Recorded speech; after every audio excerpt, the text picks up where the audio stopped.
guys? Welcome to the Skybunker episode 10 of our podcast. I'm not sure filming right now, to be honest.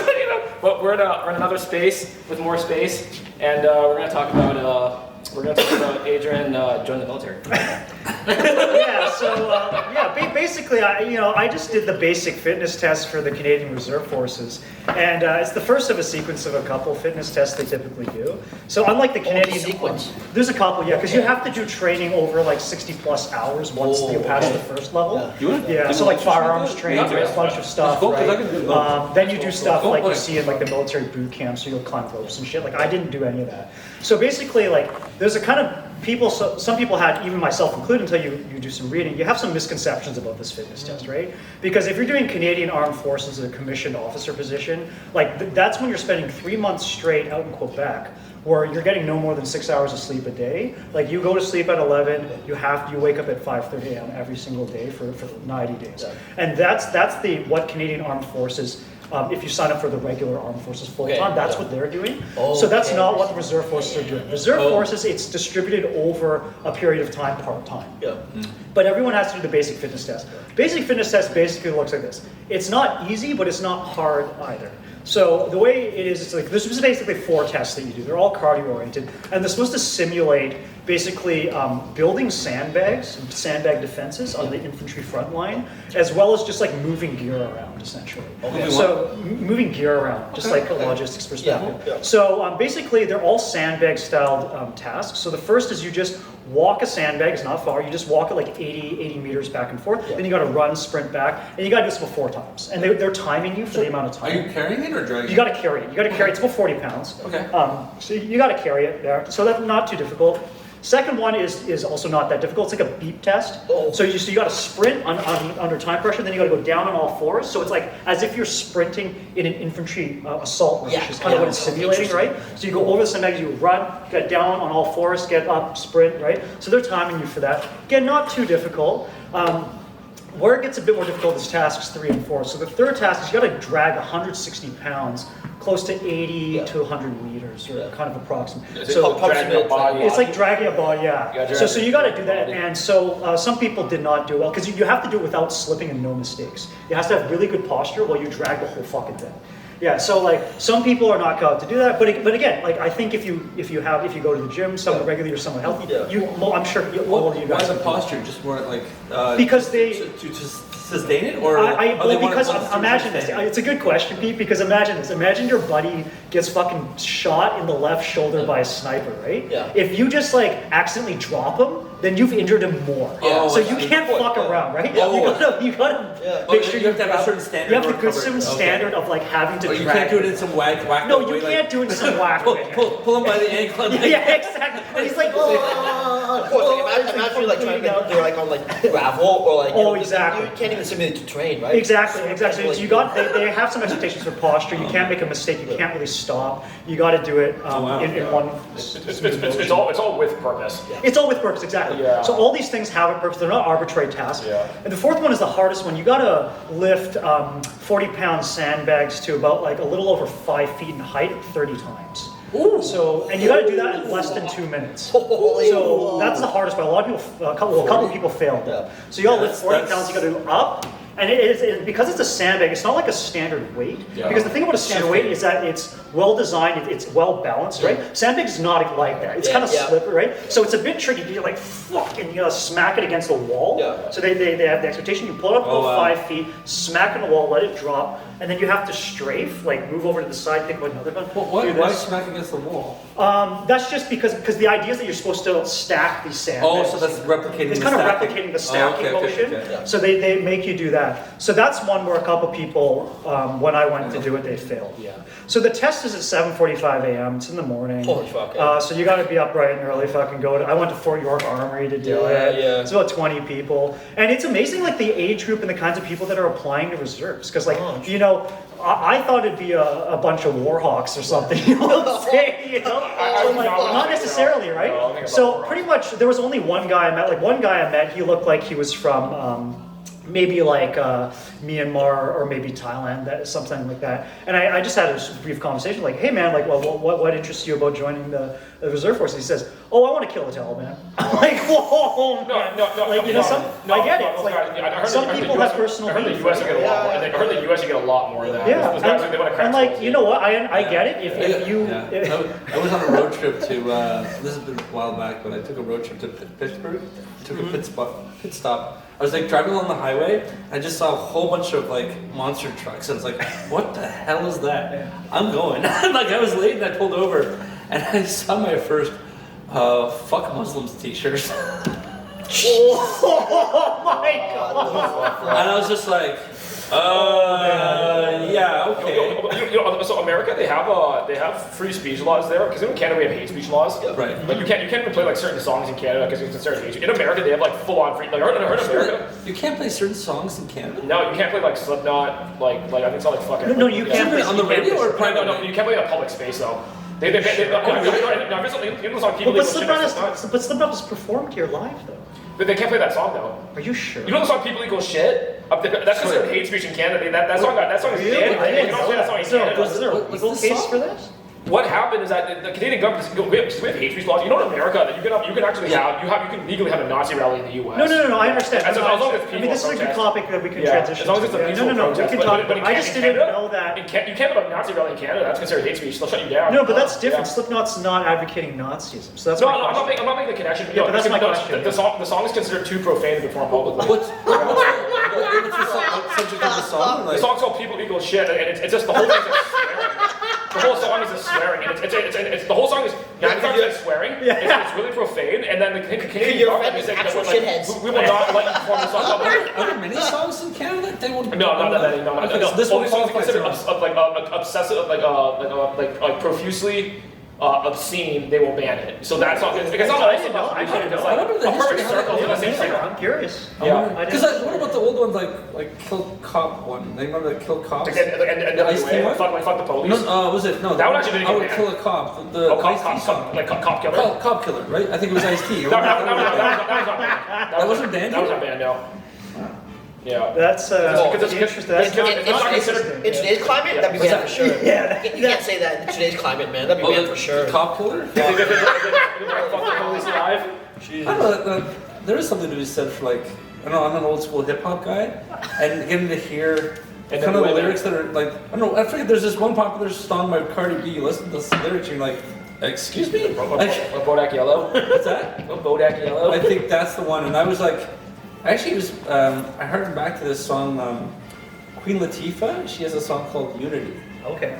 And the reason it's called Unity is because she can't use the real word, which is bitch. Oh. And it's actually a really amazing song because it basically says, like, it's kind of like a woman's liberation song. Like, basically, like, don't call me a bitch. Yeah. And there's a whole bunch of scenarios she paints. And I was like, this is a super positive song. Like, it's like, like culturally, it's like, what's my point? Like, hip hop has done this a few times. I'm not sure if are you guys a fan of hip hop? Sure, yeah. Oh, yeah. Yeah, like, I they basically kind of like self-cultural commentary. Like, what is it? BDP, Boogie Down Productions. Do you know the name? Yes. Do you know the main singer? No, we keep going. So he has a I've song. heard the song. Sometime in my life. Fuck, then I need to look it up. Oh yeah, the song is called "What the Fuck Am I Supposed to Do?" And it talks about youth growing up in ghettos, not having many economic options, and the easiest one is getting to drug dealing. Yeah. And he basically just said the tagline of the chorus is, "What the fuck am I supposed to do?" And it's kind of this self-commentary about culture. Yeah. And Well, that's what a lot of hip hop and rap is, right? It's like, Yeah. It's a reflection of like the socioeconomic And culture. reflection of their environment. and I look back at some of those songs and then hear about some of the lyrics of the current stuff. I'm like, fuck, give me some of that good old stuff, like in terms of like this social commentary. Or am I just being an old fart here? Or No. I mean, no, 100%. 100%. There's conscious hip hop in every generation, right? Right. So but I think there's a lot of people nowadays who say like mumble rap is taking over, but I'm just like I feel like people who say that just don't listen to rap music. Dude, Kendrick still drops albums, like Silver still drops albums. Like, 100%. what's happening right now is that mumble rap is like in terms of pop music got really popular around 2016 because like artists like Lil Pump came out, but at the same time too, man, in the 90s there were plenty of trash artists like do the Humpty Dump and everything. Oh yeah. There were plenty of plenty of there's always conscious rap. stupid party music, Right. Music for the girls, gangster music. There's always like these genres, and then Right. and I think like Right, you can't have a purist view on it that it was all one I thing. think there's always a range of artists for Yeah, hip hop, which is- like gives it's it better health, now or right? worse. Yeah, I like, think yeah. it's both. There's gangster rap out The too. critique is Never probably mind. both the issue of gatekeeping the community and also purists, right? Purists are like, well, it's a incorrect representation of our community. Yeah. But actually, a community is made up of a lot of different Yes. characters, Yes, right? true, yeah. And you see it in a lot of like different like subgenres where like, oh, the rock people might not like indie rock or hard rock Right. because they're like, oh, metal's Yeah. not rock. Well, Yeah. actually, it could be, right? Depending on who It's you're at, adjacent, right? What do you see call that? gatekeeping? I'm like, did you? Well, because some people Oh, they say. like, oh, you go told me, ahead. like you're first in line, and you've been first in line, and you've been in the community for like so long. You're like, I'd love for you to join me, but also, we don't really want you in here. Oh, Right? yeah, you but so you're not Yeah, you're like, restricted in some yeah. fashion. Oh, you're not a hip hop head yet. Go Right. back, learn a little bit more about what real hip hop is, and then Right. join the community. You Right. see that a lot of the communities are like, oh, that's not what trance is yet. That's not techno. Learn about real techno, Right. and then you can be a techno fan, right? So Right. it's always gatekeeping in a lot of communities. I had right? that conversation with this girl recently about it because like she's like, oh, I'm gonna go to Berlin for the first time, and like she's like, I don't want that mainstream shit, and she's like, the mainstream people are destroying the underground scene of techno, and I say like, that's not true. Like I was like the whole spirit of like that's a techno purity. The whole spirit of a rave is acceptance for everybody. Yep. Right. So it's this whole idea that you can't show up because you're like this. Oh, like, right. like you've totally forgotten what this was. The whole purpose of this whole purpose of raves in general. It's essentially like post hippie disco shit that Right. and it's the whole idea that everyone is accepted. You know, that's, it's the whole idea that you know, Tiesto gave a really yeah. good interview recently where DJ Mag You have asked another him. one if you want. yeah. DJ Mag is gonna ask Is like, that mine? oh, Is that mine to give? yo, You want to Tiesto, get one? how come Sure. how come you don't make trance anymore? Come on, You don't make techno anymore? And he said like, You want the same one? he said, I appreciate, because they're like, oh, like, why don't you make techno? Because that was like your upbringing. That was like what you got you into like the market. And he's like, it's what got me started, but me pleasing the 100 techno heads versus me pleasing the million trance fans, Yeah. right? It allowed me to eventually introduce techno to mainstream Right. market. Yeah, that's right? what I respect him. He's like, I respect him for he's like, that. I know a lot of people were upset when I transitioned after 10 years to like a mainstream big boom sound, but that's not where I wanted to stop because at the end of the day, now I can actually help younger techno artists coming up. Yes. And I can help people who are like on my level, so now I can help everyone. If I was just a techno head, I wouldn't just only be helping techno heads. Oh, thanks so much, bro. So he said, it's not that I sold out, it's that I really just wanted to expand and get trance music out to everyone. And it starts with like getting trance, EDM, house, techno, whatever. It's not just like, oh, techno, I was going to go everywhere. Yeah, if you can get enough attention, you can reach the door and you can help other smaller artists and everyone get. And that's why like I really do not hate on mainstream music. I don't talk shit with my friends. I have a lot of friends who are like music snobs, to be honest. And like what is good taste and like this is cheesy and like I can't tell people what they like and what they don't like. Like you hit a certain age, it's like you're gonna like what you like, right? Like you're allowed to have your own preferences of music. But one thing I can say to people is that do not have a closed mind. Yeah. And that's what it went to EDC like 2 years ago. Like I went to every single stage, and I was just like, you know, I even went to like the Gabber stage and shit like that, like all these weird genres. Gabber, wow. Yeah, no, I didn't like hardstyle at first until I went to like the American stages. They're much more into like dubstep, like the big like excision type things, because it works really good on big stages. It's like the Monster Truck Rally. It's very entertaining, Yeah. and they love it. And then when I went to Europe, they're much more into the hardstyle. Like in Europe, the dubstep stage is like the smaller stage, but they did have like 3 hardstyle stages, and I'm like, man, you guys really fucking like the fact that you have multiple stages like hardstyle right now is like. And I understand why, but then you go to stages and everyone's just having such a good time, and I'm like, oh fuck, you guys actually like this shit. You're not faking that. Well, this was you're not, good. you guys like this shit a lot. The one thing you mentioned when we came back from Vegas, you were like, talk about how like EDC is like America's capitalism Yeah. confined to 3 days. Like, It's fucking sick. you fucking see it, right? You see It's libertarian capitalism, art at its but, like, extreme. yeah. Where is it? It's at the Las Vegas Motor Speedway. Yeah, it's, Oh, yeah? it's in Vegas. Yeah, it's over 3 days. It goes on overnight from like 9 a.m. So 9 why p.m. you to said 9 it's a.m. capitalism and like why is that? It's the most libertarian art project I've ever seen in my life. It's like, okay, let's just rent out an arena that can fit 4,000 people. Let's just throw millions of dollars of lighting and sound equipment at helicopters, fireworks, fucking yeah? really minimal security. Here's your water station. Everyone's on fucking drugs. Run around and go fucking crazy and see everyone you want to see. And, and everyone's just running around wearing crazy costumes. And it's not just like some like It's little just- production where it's like Toronto, like Ontario plays Budweiser stage. Imagine like fucking U of T campus, St. George. No, the entire campus. way bigger than UT, bro. It's like the size of UTSC or something. Yeah, imagine that. It's a campus with 14, 15 different stages, 400, 500,000 people. 14, 15 stages, musically, there's was it sound isolated or something? No, the distances are so far that because it's a goddamn stadium, campus almost. It's the size of downtown Toronto, honestly. Oh shit. The stages are so far, it's like you're hiking for 3 days. You put your backpack on, and then you want to see it might be a 20-minute walk to their stage. So you're walking, and then the bass is so loud. Put this on, they put it on the outskirts? No, it's in the speedway. It's in a racetrack. It's in a racetrack speedway. So you're walking towards the stage, and you can hear the bass hit you from 3 kilometers out. Right, and then by the time you get to the front of it, it's so fucking loud. It's like an earthquake. It was like going on Planet Music for 3 days. And now it's so big, it feels like you're on a planet. It's enormous. A bunch of half-naked girls. Some people don't have any clothes on at all. There's parts of new people running around. Which is also this is very American, man. Yeah. They're all in cosplay costume. They're fucking naked, right? They're showing off their bodies. This is the high on drugs, right? It's not oh, this is very American. Then you go to a festival you go to a festival like Tomorrowland in Europe. It's more about the pure trance. Everyone's dressed. Everyone's fully clothed. They're not even on drugs. It's about the European beer garden vibe. People are bringing their parents. Everyone's just having food. What? Yeah. It's like a European beer garden, and people aren't really doing drugs. And honestly, I thought Tomorrowland has better stages and they have better artwork and better sculpting because the European history tradition of European art in general is dope. But Americans have the true spirit of the rave, which is all individuality. I want to be a unicorn today. I'm going to dye my hair like a unicorn. I'm going to paint my hair like a unicorn. And just run around naked with a G-string and that's everyone had the weirdest costume and not just bizarre. There's a whole basically corridors dedicated to medical tents at EDC. And people overdose, they're overdosing whatever, right? I'm this is so American. They know people are gonna come in and do drugs, whatever. It's set up, it's ready. Right? Shit. It looks like a war zone.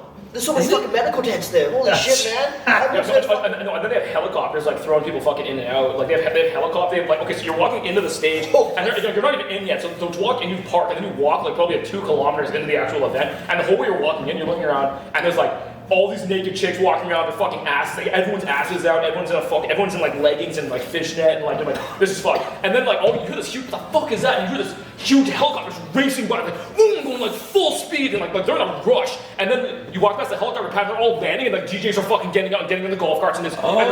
And then the helicopter gets back up, whips back again, and it's this is a military operation. This is crazy. Where are they going? They're flying back to Las Vegas. They're flying back to the hotels, landing on the roof of the hotels because the DJs think they're paying them so much money that they can't afford to go through the Las Vegas traffic. So they just have 6 helicopters flying back and forth, and they drop them off. Helicopter immediately goes back up, goes right back out and gets another one. They're going back and forth, back and forth, back and forth. And I was it was like a fucking military operation. And then you see the DJs and because there's 100,000 people waiting for you to perform. They're being paid millions of dollars, right? So I guess I'm on stage and delivering the performance, and it's really for me as a music lover, it was one of the most religious experiences I've ever had in my life. Really? No, because the best way I can describe it, it's like being a Muslim and reading the Quran your whole life and having imams at your local mosque and this small community and then but the message of the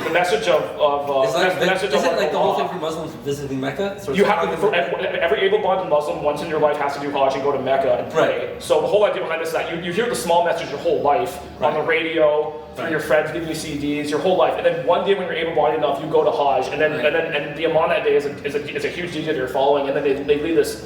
It's almost it's like the Olympics almost. It's unification with humanity, and everyone's connected, and you look around, and not everyone's gonna do this. I saw people in wheelchairs, I saw old people, awesome. I saw people with injuries, and everyone's just staying together super united. It was really I've never seen anything like that in my life, honestly. The fact that you can get literally 500,000. I think over 4 days, it's 1.5 million people to come all over the world to holy shit, I want to go to this thing. Right? For 3 days. No, but you have to electronic music a lot. What's that? You have to electronic music a lot. But the cultural experience, it just feels for me, I can go for experiences just kind of get a you can do it too. It would be. I'm also open to different genres, but I don't have to be an obsessive fan. It's more fun if you are though, because true. Because most DJs are $150 a seat each. When you go to EDC, the tickets are only $300, which means you're seeing $1 per DJ. So Eric Pritz's hologram show in Toronto, he'll never come to Toronto because it's too expensive. But I saw his hologram show at EDC for $1. I saw his Zed show for. I would never pay $150. I don't like Zed enough. I saw his show for $1. So hologram show is in music where you're physical Yeah. So they have different. Well, so circuit grounds is like visual. Circuit grounds is like the most insane outdoor LED stage. Stage so that'd be worth it I think I've ever just for that. Yeah. And so they put like Excision on there. They put anyone with the craziest visuals on there. So they put they put tons of artists, honestly. But just the fact there's like 14 different stages and they're all very different. Like if you like hard techno, there's a whole stage where people will just be there for there's a techno. And you're like, holy crap! Like there's something for everyone. Wait, like maybe we're gonna check out more like deep house or progressive. You go halfway across like the stadium and you're like, this is fucking dope, man. And then you even like.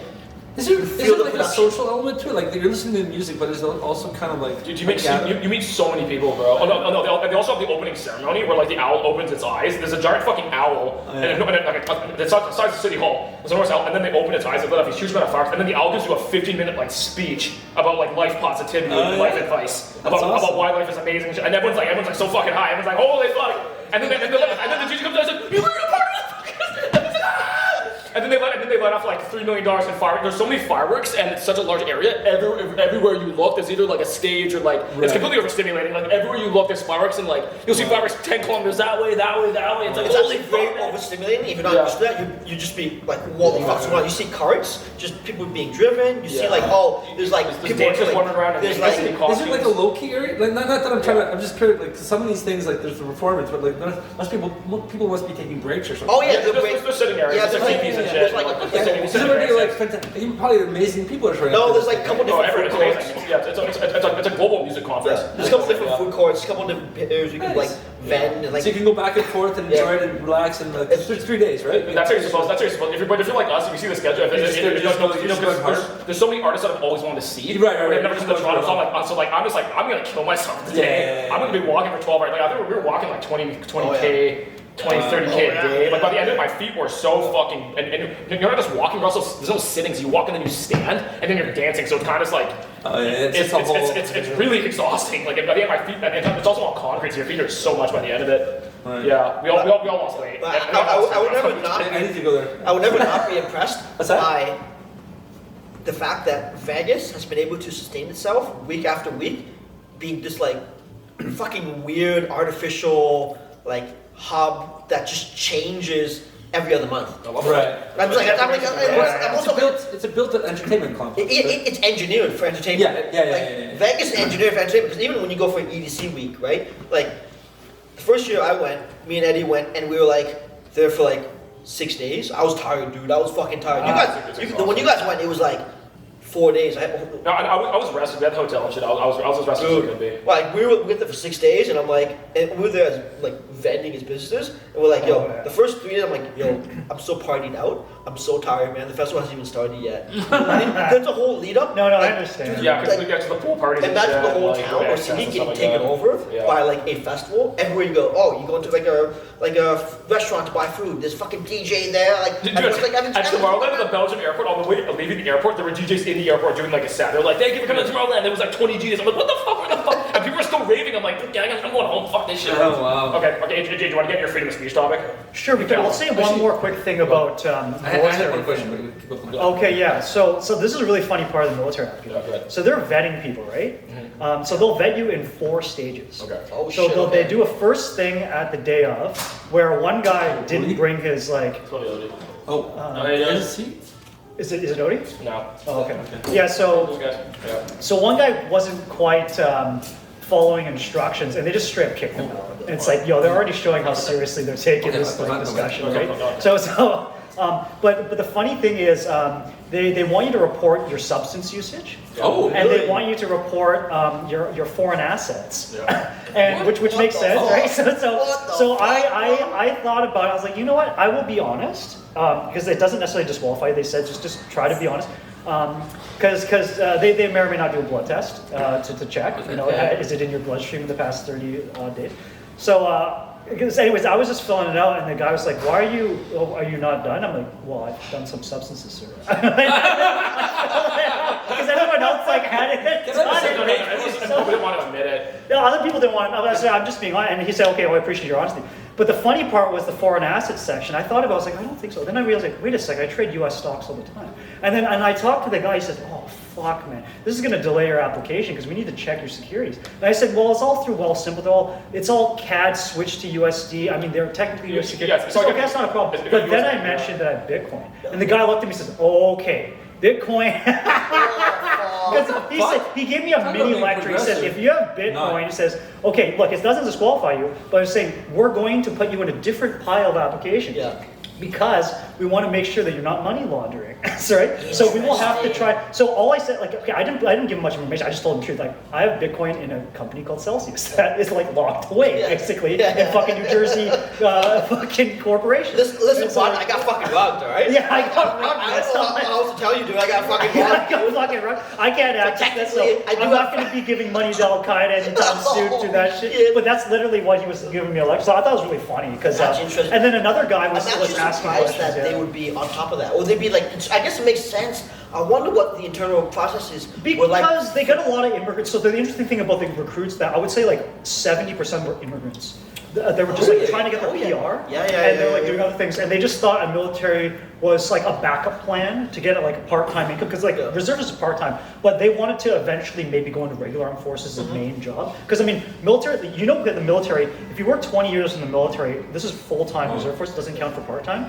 You can get full pension after 20 years. Yes. This is very good. So you can get 70% of the salary income you get for the rest of your life only after 20 years of service. Incredible, right? So I mean, if you're someone who doesn't, you know, not looking to be upper class or something, but just straight middle class, great opportunity, especially if you're an immigrant, low skill. They'll give you the skills, right? And so that's the thing about military for me, is like, it's not just a personal self-growth thing, it's also like, they'll teach you a wide variety of routes. They're not essential skills, they're not things you need to do to live, but they're like interesting, useful skills, survival training, right? Firearms training, vehicle training, cryptography training. Like I played signals operator as well as artillery, so I thought that was kind of a nice holistic process to the application. I agree. I think especially for, in a way, also I feel like it's complementary to your skill set, just to learn about like potentially how like our national defense works. Exactly. Like, Just trying to understand geopolitics, exactly, national defense, quite a number of things related to like philosophy, econ, politics, all sorts of stuff goes together. Because they're pretty transparent about a number of things. Some stuff they're less transparent about, but it's just kind of all part of the process. So anyways, Eric brought up a great topic. I mean, it's a good topic for the podcast. Can I ask you a question? Yeah, go ahead. Sure. So, but going back to this EDC, now I'm getting crazy stuff or whatever. So you still like lots of people running around naked and stuff like that. Is like sex happening or like? Actually, no, because if you want the whole sex club, that's a whole other discussion. There's places where that goes down, but like, but not I mean, I'm sure people do get freaky in the bathrooms, but like. Okay, but it's very like that. There's nudity, but it's not really like I'm just kind of curious. It's not like an orgy. No, it's too crazy because you're running around at motor speed, but you're literally like in a giant festival ground. So it's like the CNE. Right. So you're not going to do. I guess because people are on drugs and they're like, there's such an extreme thing. I wonder if that was happening as well. At Burning Man, they have like the sex dome, which is like. At Burning Man, they have that. Burning Man, yeah. Or if you go up to Vancouver, you can go to. Shambhala. Yeah, Shambhala. You can do that. Well, just the West Coast equivalent of an outdoor rave, psychedelic trance, psytrance. And stuff like that happen. Yeah, of course. Shambhala. Dude, you can do anything you want to do there, man. Oh, I see. You know, there's no police for like literally 100 kilometers. No. Right. I don't mean to get too into things. No, it's okay. I mean, if you're interested, you should go. That's good. Actually, what is it? I heard a recalling of an insane clown part. You know those guys? Yeah, of course, ICP. And then their concerts and stuff like that. Yeah, gathering of the Juggalos. Yeah, apparently. I actually want to go to that sometime. I actually want to go. I heard it's really fun. He was like an entertainer there, but the crowds are so like rowdy. He got literally like people who were part of the audience were like throwing shit at him, like they're like. Yeah, we love you. And then to show their love, they're like throwing beer cans in the head, like filling up beer cans, throwing them at his head. And he got hit. I was like, what the? I was watching this golf tournament in like Scottsdale, Arizona. There's this one PGA tournament you play that's so fucking crazy. If you do a good job, they throw beer cans at you. I didn't know that. No, they're showing this guy. I think he won the tournament. So what happens is that everyone was throwing beer cans, and then there was like 20 full beer cans. And the golf tournament was just fucking crazy. And it's the riders course to play. And then there was like they showed 20 people walking around clearing all the beer cans off the fucking golf course so they could keep golfing. And I'm talking those maybe like 400 beer cans and just like all over the fucking green, like, you know, and this is like a really fancy golf course. So this is like the cultured golf experience, I guess. I think it's Arizona. It's like Scottsdale, Arizona, and it's like that part of the. I'm watching this Netflix series. It's called Full Swing. But it's about like the lives of pro golfers, and they're just like they're like the one craziest place to play is Scottsdale, Arizona. Because like, all the fans are so crazy that it's part of the culture where if you do a good job, let's say you hit it and you get right on the green, like everyone's so happy they're all throwing like full size tall cans at you. They feel just confident. I was like, holy shit. Have you guys ever been to like a minor league game? Yo, I played. Sorry, baseball? No, like hockey. They don't know anything about like. They're like young boys, like emotional. You go all of a sudden, like some dude's getting checked through the boards, and like some dude's dad's like fucking hitting some other dude like a beer can. It's fucking wild. Yeah, dude. that's hilarious, like, dude. Yeah. I've seen a girl literally get her hair pulled from her chair. Oh, that's crazy. Like, Dude, that's crazy. crazy. Fucking wild, dude. Dude, that's This is in the audience. Crazy shit is happening in the audience. That's why I always prefer to go to the minor leagues than the NHL. The NHL is great. I love going to games, but like it's not as raw, man. It's not as raw at all. Wow. Yo, I gotta check that out. So that's hilarious, man. That's the best $10 you ever spent. $10?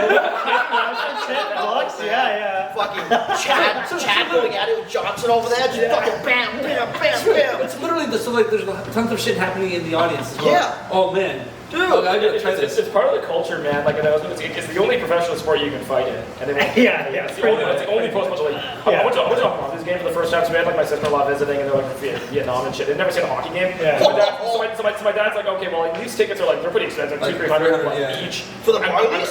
No, the leagues. Oh yeah, okay. So the Marlies was like $30. Yeah, So yeah, my dad's like, okay, well, that's their first hockey game. It's taken because it's still. They don't know the difference anyway. Like, It's still switching, and it's still pretty good. Like I heard it at the when at NHL, like the passing and like the skill level is like definitely higher. But like what I was at, it was fucking like, it was like a fight every 5 minutes, bro. Oh yeah, There was a fight every 5 minutes. Oh yeah. It was so bad. I was watching, I'm like, I can't believe this is allowed. This is too. Yeah, bro. Half the team. Dude, it's part of the sport. Yeah, it's part of the sport. You think those players were trying to make a name for themselves? Yeah, because half of the players. Oh, they're like meatheads. Half the players on the AHL rosters are goons. Yeah. They're not in the big leagues, right? They don't have the like, skills. They don't have the skills, so like They're pretty good too. But they're protecting the stars on the AHL teams who are like young kids wanting to be called up, and so you're trying to make a name for yourself, and you're like, yo, Brad, get out there, drop the mitts. Right. That guy just did something. Go after him now. Wow. Yeah. I'm amazed. No, it's like there was this one guy. I think at one point in time they had like they had 2 guys from each team in the penalty box, and they kept getting into fights, and like they just get in the fuck by throwing the penalty box, and everyone's just getting in the penalty. Everyone's sitting in the. Like half the team is in there. Only. I think I moved. There was about 4 people in the penalty box. So I'm like, this is a little ridiculous. Are you guys trying to win the game? Wow. Nah, man. That's crazy. Yeah, but the crowd's digging it, and it's very exciting, and it's very much so encouraged. And it's okay, let's go. Jump in the free throw. Yeah, sorry. Oh, yeah. Sidetrack. Yeah, no, it's okay. So I thought it would be a good topic for us all to discuss freedom of speech. So I think a good starting point is Canada. I mean, Eric had a good discussion about Slipknot and all that, but I think so one case that you guys might have heard of is James Krieger out in near. This is in Alberta, a small town in Alberta. So he was an elementary school teacher, and he taught kids that the Holocaust is a hoax. And he taught kids that Jews control everything. And so what he did, so this is the 1980s, okay? So to give you a bit of 80s? 1980s, yeah, mid-1980s. Though it went to Supreme Court in the mid-1990s, so it took a while because he appealed the conviction, etc. So I'll just provide some context as people might find this interesting. So you have to remember how the Canadian legal system works, right? So we have a common law system, right, except for Quebec, which is civil law based on French law. So it has a lot to do with precedent, right? So the precedent of cases will typically determine future cases' verdicts as well, right? And so, like, we have a constitution, but we also have a Bill of Rights and a Charter of Rights and Freedoms. But these things come much later in history, right? Bill of Rights is 1960, if I remember correctly. Charter of Rights and Freedoms is 1982. So just shortly after, this is a point in which things like freedom of speech start to be enshrined in Canadian law. I mean, they had concepts of that, obviously, and there's different extents at which common law made decisions on this, but it's not like the United States Constitution where they've laid out all this stuff. They don't have a Bill of Rights, they don't have Charter of Rights and Freedoms. It's all just going back to like the 1780s and all this sort of stuff. So I mentioned this case because this is a case where it got brought up to the Supreme Court because it was challenging the Charter of Rights and Freedoms. Because this guy, James Krieger, is a school teacher, he says, wait a second, because he should have taught, and it wasn't part of the curriculum, it's not part of Alberta's school curriculum, but he should have taught his own opinion to the kids, and he graded them and tested them on this to say that the Holocaust is a hoax, that Jews actually were controlling the media to convince you of this. because he thought they were nefarious actors involved in the media, big bank, like standard classic anti-Semitic conspiracy theories. And so what happened was it went to provincial court, and in provincial court they convicted him of hate speech. But then he appealed, and he successfully appealed at the level of Supreme Court, where they said, oh, this actually violates the Charter of Rights and Freedoms Clause, which says you have freedom of expression. But this gets complicated, right? Because it's one thing for a person in public at Yonge and Dundas to be preaching or saying one thing, right? Spouting stuff, versus your fucking elementary school, publicly funded, provincially Ministry of Education funded person teaching young, impressionable kids, right? So that gets into the philosophical question about what limits freedom of expression should we have. So the long story short, what ended up happening was Supreme Court ended up actually upholding the conviction, but on different grounds. So it shows you that one way to try someone for an immoral act is not necessarily to attack them on one thing. So one example, right, Al Capone. Throughout history, Al Capone, Chicago mobster, they didn't get him for racketeering. They didn't get him for violence. They got him for fucking tax evasion, right? So, Wow, oh, you didn't know that? Oh, yeah, you didn't know that? Oh, That's yeah. Yo, that's why Elliot Ness, who was working for Chicago Police Department and FBI, etc., they managed to get Al Capone in jail, not for prohibition, not for all this shit. They got him on 25 plus years of tax evasion. That put him in jail for for a long time. So similar kind of thing here. It's like they didn't get him exactly on the hate speech. They got him on some other thing. I forget exactly. James Krieger, Alberta case. So it shows you, there's different ways to try to get to the same result, which is you want this fucker in jail, right? Dude, I remember I was talking about that's why they had to create a whole fucking arms dealer law. For Victor Bell. Victor Bell, yeah, fucking wild, man. When Uncle Sam wants your ass, they'll fucking get you, dude. This was a U.S. citizen? Who's it? No, Russian. Russian arms deal, one of the most famous, notorious, and most influential international arms deal. Oh, international. Okay. Yeah. So who went after him? Which country went? Well, America went after him because he's selling to all kinds of terrorist organizations that want to harm Americans, right? Among other things, right? Even though he's never stepped foot in America, he has no affiliation with America. The fact that he's overseas harm, and they just, how did they get him? Or I guess he just walked they fucking had a sting, man. You're talking about Osama? No. Victor Bell. Victor Bell, arms dealer. The arms dealer? Oh, yeah. How did They fucking lay in trap, got him all the way to, was it Thailand? Yeah. Is this the guy that was... so he went to a country where they had extradition rights or something? No, but if this guy was considered like a fucking warlord, the U.S. government has many interests in putting him in jail. Well, they do, yeah. And the thing is, the thing is, up until 2004, they never had any law against arms dealing. So they had to create basically a fucking rule for him. Yeah. Wow. And he's the first one to ever get tried for arms dealing in the U.S. Wow. Yeah, it's really interesting. That's fucking wild, man. Uncle Sam's like, hey, we don't like you to do that. Well, you should, that's fucking kind of evil. You shouldn't be doing that, bro. What do you mean, bro? What do you mean? You selling guns for a living, bro? Okay. You're selling guns for a living, bro? Well, I guess that's a whole other question we can get into too. It's like, we have, again, I do not endorse terrorism. I want to make this clear. I do not endorse terrorism. But I will say this, some people's terrorist is another person's freedom fighter. No, that's true. So then it gets into difficult things. So I'll give you an example on exactly this point. Did you know, this hit Wall Street Journal just last week, I was reading it in the morning, I was like, holy shit, am I reading this right? What the Biden administration done is confiscated weapons that Iran sold to Yemeni rebels, the Houthi rebels.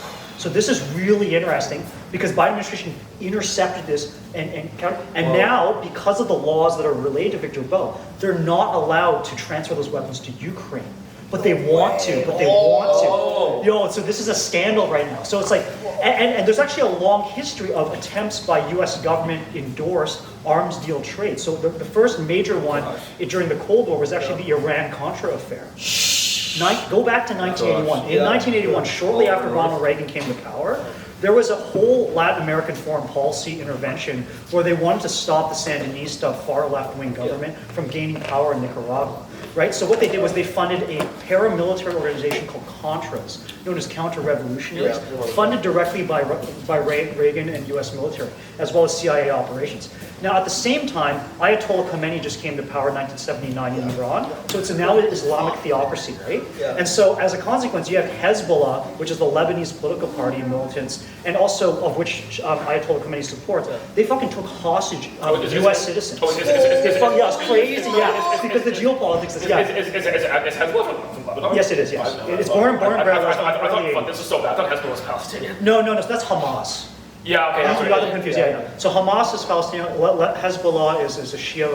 They're actually now a political party, just like Hamas is also a political party in Palestine. But long story short, just finishing my point is like that's a case where Reagan was like potentially for grounds for impeachment because he violated the arms embargo, where you're not allowed to fucking sell weapons to Iran during this time. So this shows you like how complicated these things are, right? Where like you have a foreign policy goal, you want to fund your Contras, they need weapons in order to overtake the Sandinistas because Cold War politics, anti-communism.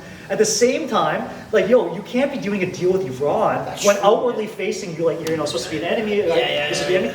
So, anyways, that's kind of a side on arms dealing. But going back to freedom of speech, it's crazy the stuff you read in the news. It's like I'm sure you guys have read all kinds of stuff, but to me the most interesting stuff is Southeast Asia blasphemy laws. Right? So like Bangladesh, right? I was reading India too. So like they fucking took a guy in Pakistan who was making some criticisms of the Quran, and he was already in jail. Okay, they took him in jail, but the public thought that wasn't enough. So like 100+ people showed up outside of the jail. And they thought, we want him dead. And so what they did was they fucking destroyed the building. They went inside, they grabbed him. They fucking literally lynched him on a fucking noose outside public.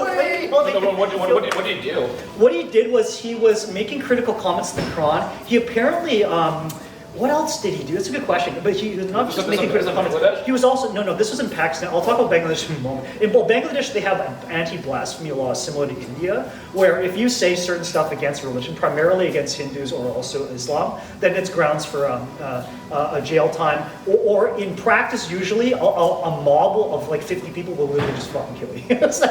So this raises questions about freedom of speech, right? In society. That's interesting to me though, because like that's considered blasphemy in their country. That's a religious government. It is, of course. Because in Canada, you can call like anti-Islamic comments, you can call that hate speech in Canada, but we wouldn't call it I guess the original definition of blasphemy was speaking against the church, right? Exactly. So that's a good point. So that's speaking against So it is also interesting because if you look at, obviously Gulf state politics, that's well known, right? You can't criticize Quran in Saudi Arabia, Iran. But what people probably don't know as much, this is for the audience in the podcast here, is did you know there's certain countries in which it's illegal not to be religious? Which countries? So there's the Maldives.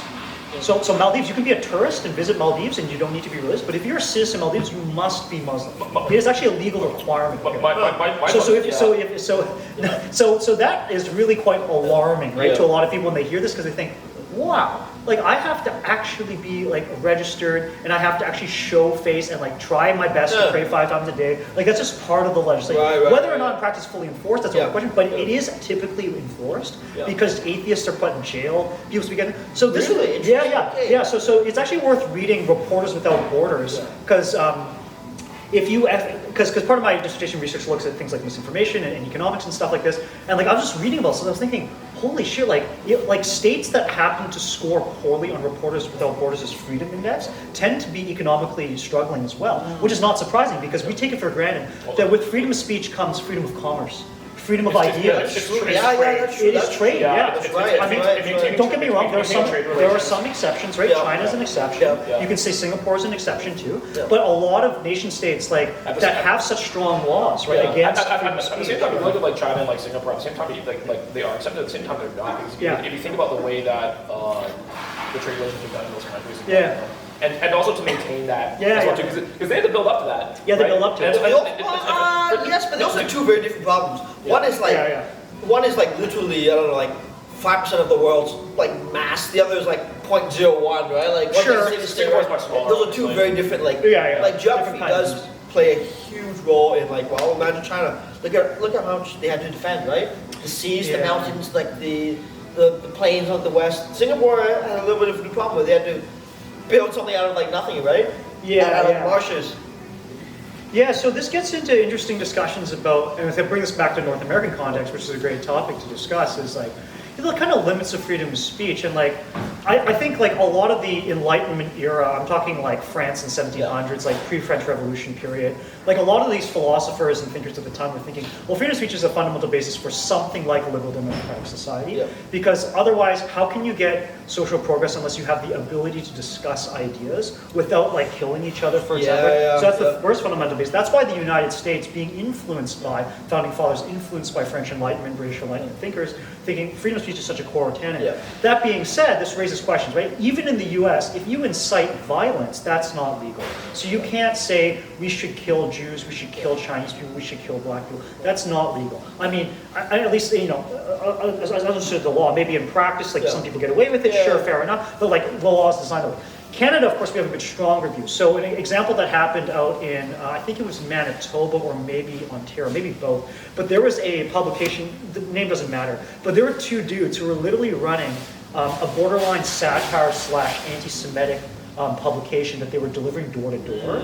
And these guys were saying some really, in my opinion, hilarious, but clearly deeply offensive shit. Like where it was like, you know, Mad Magazine, where they had characters in, they were doing this specifically targeting Jews, and they were saying Jews are pedophiles, Jews are like all these things. Like, holy shit! Like, so in the U.S. there would be a way where you might be able to get away with that, but in Canada you can't get away with it. Well, isn't that the issue with like that France is facing too, where like there's like a huge backlash among like I'm like really like far right folks being upset at you know, France's freedom of speech law. All right, back on the topic. Here we go. Keep going.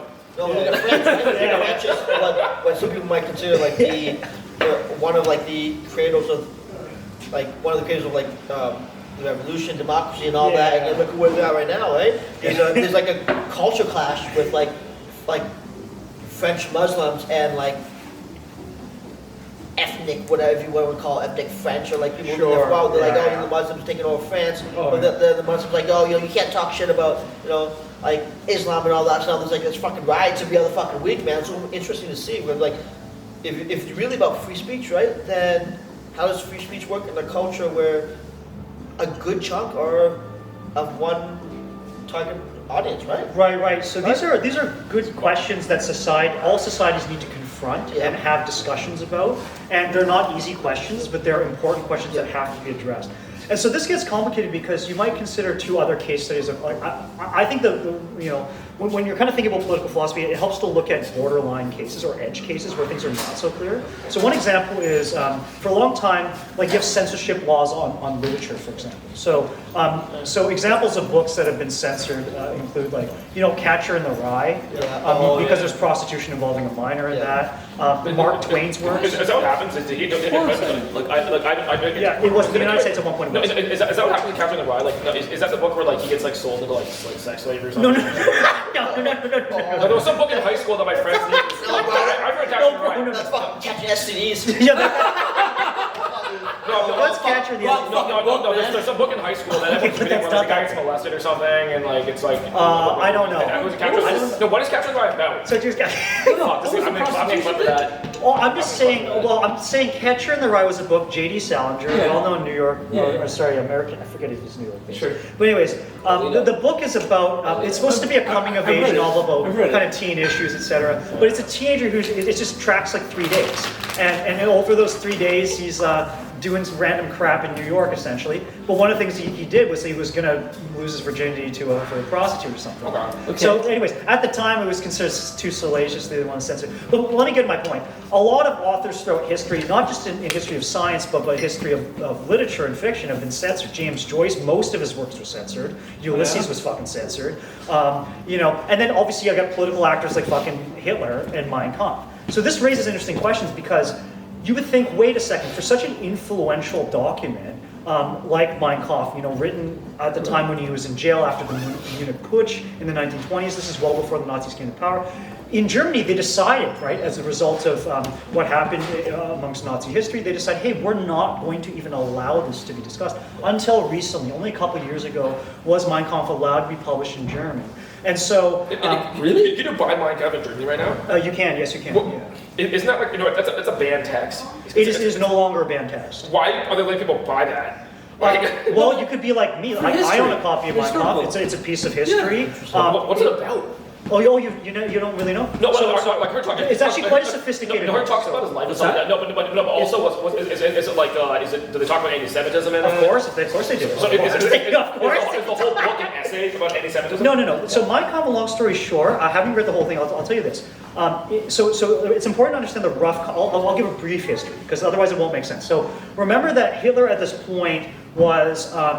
So he had come out of World War I, right? So Germany obviously lost the war. So then you have this called the Weimar Republic, which is an intermediate government between the old guard pre-World War I and the rise of the Nazi power in 1933. So you have this interwar period. So at this time, a lot of people are really pissed off. They're unhappy with German elites who basically sent young men to war to die for a cause that they didn't find justified. I mean, after all, it was over some fucking assassination of Franz Ferdinand, Archduke, Serbian Archbishop, etc. All this stuff. So long story short, Hitler at this time actually staged a putsch, which is an attempted coup on, I believe it was Bavarian government in Munich. And so that's why he was in jail. So he was in jail for a failed coup attempt, where the predecessor party to, it was essentially Germany's Workers' Party, right? They had a paramilitary organization. I mean, German society in the early 1920s was fucking nuts, dude. Like, can you imagine like people rallying at Young and Donetsk in thousands of communists and then also fascists? So you get like far left, far right. People have guns physically present. Police officers don't feel like they can do a whole lot. Like people are rioting, some people are stabbing each other, killing each other, some people are shooting each other. This is the context of Germany in the 1920s, in certain regions of Germany. It's also a very extreme history. Yeah, and it's because they had extreme circumstances in which they're in. They have a long history of military culture, long history of imperialism, right? So let me get to the point. So there was the beer hall putsch where he tries to gain power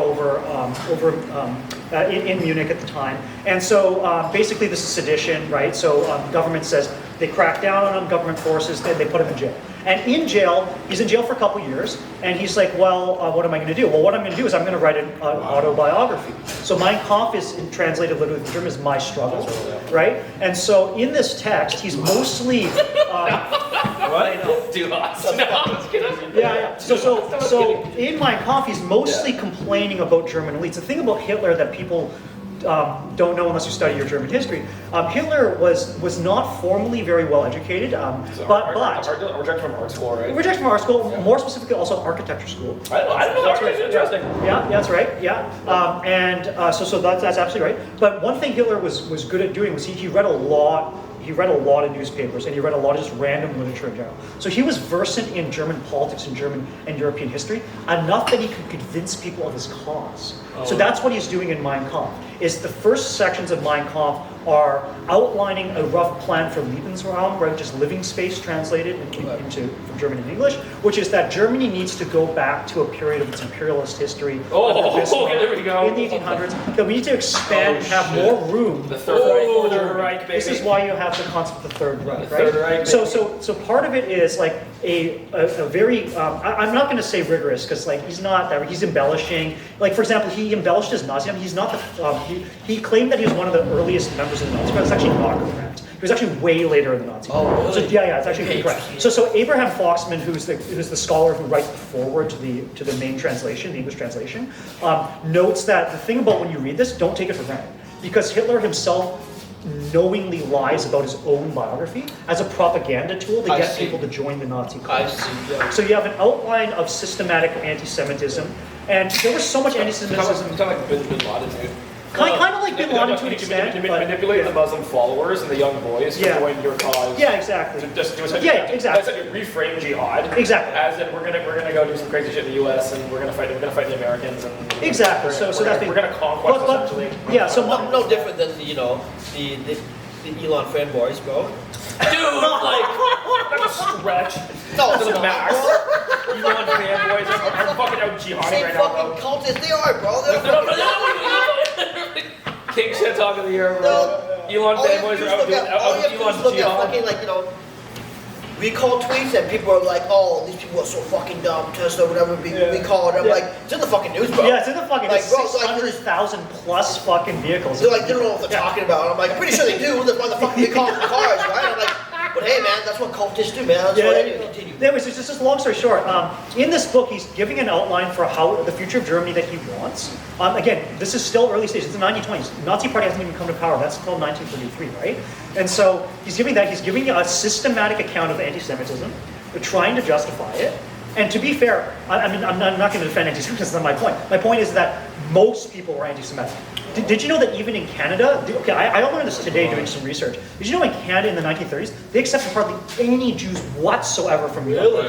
Canada has a long history of anti-Semitism. I didn't know that, wow. Okay, did you also know that there's a guy named, I forget his last name, but it's Adrian something, who's a Quebec-based or Ontario-based politician who actually had a Canadian fascist party?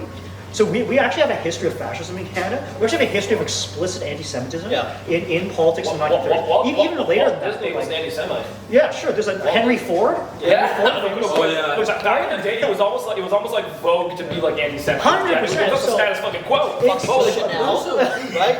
Chanel was too, right? There's also we turned around that. We turned away that ship, right? you know, the Nazis. There's a ship full of Jews escaping World Oh War. yeah, Turned them and around, to right? New York City. Yeah, they turned them around. Oh no, it was supposed to talk in Canada. We said fuck.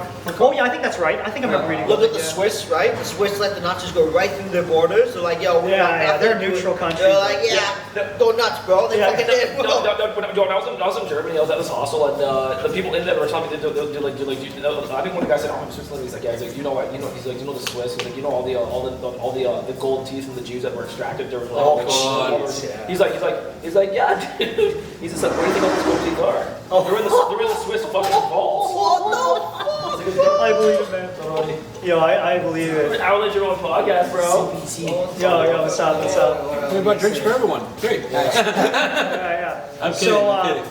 Yeah. Anyhow, so taking us just a step back from Mein Kampf for a second, because the question is like, are there certain things that we should be banning because of their consequences or because of their ideas? Because don't get me wrong, ideas lead to consequences, but not all the ideas have to lead to negative consequences. In the case of Mein Kampf, clearly it led to negative consequences. I totally understand Germany's decision to do that. I support it, but I also support its decision to remove the censorship for educational purposes, so people understand this is part of history. Yeah. Well, you know, I read and some people, like, once you learn from history, you can make sure not to do it again. It's a historical text. It's a historical text. They can, it's but a also racist historical text. You also got to have a belief in the right people to have the right text. That's right. And as we know from recent German politics, there was a fucking aristocrat of sorts who was launching an internal coup against the fucking German government, who was inspired by anti-Semitism and other factors, right? Oh, you got to read about this. This is crazy, man. This was in the news a couple months ago. Hey, man, humans born everywhere, but humanity is not. Yeah. Yo, what's that, man? That's Humans are born everywhere, but humanity is not. You said that? Here's something I learned recently. So, like, I'm towards the end of Peter Zeihan's book, and at the end of it, here's the best way I can describe geopolitics. It's almost like the world. It's almost like being born into a rich or poor family when you're born into a country. When you're born into a country, your country either has resources, has means, has land, has the right resources to sustain you for the next 200 years, or your country doesn't. And like he was talking about Jordan, he was like, Jordan's a failed state. Yeah. It's a failed state. They Yeah. have really heavy American military influence. Yes, they do. And he says that they're actually like lacking a lot of resources, and it's just like, and we say right now, the reason why China's fucked is because in China it takes 5 times the amount of fertilizer just to grow food. I didn't know that. She's like, China right now will experience the worst famine out of all of them, because what's happening is that they are 50% of the world's pork consumption, and they essentially can't farm enough, and when they don't have the right outputs to trade the things that they do need in China. What are they feeding the pigs? They're feeding them soybeans. Where are soybeans coming from? Brazil and the U.S. Yeah. And Brazil and Argentina apparently the two big. Argentina apparently is going to pop off. According to a series.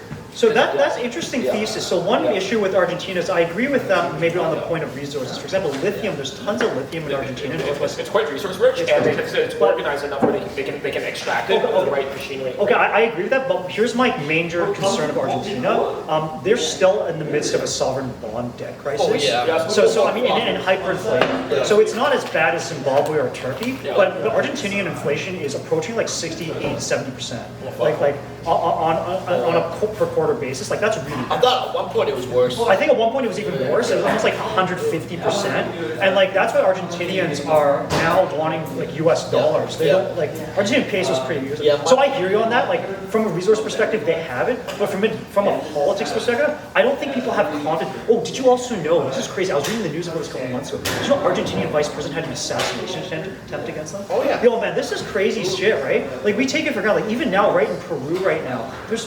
political protests in Peru every single day. Okay, so in the news today, this whole thing about like CSIS found out that the Chinese government like. Oh, disinformation, Paul. You want to talk about it? We can talk about it. Okay, so like, so did you read that article today? Yes, I did. Yeah. So what's happening?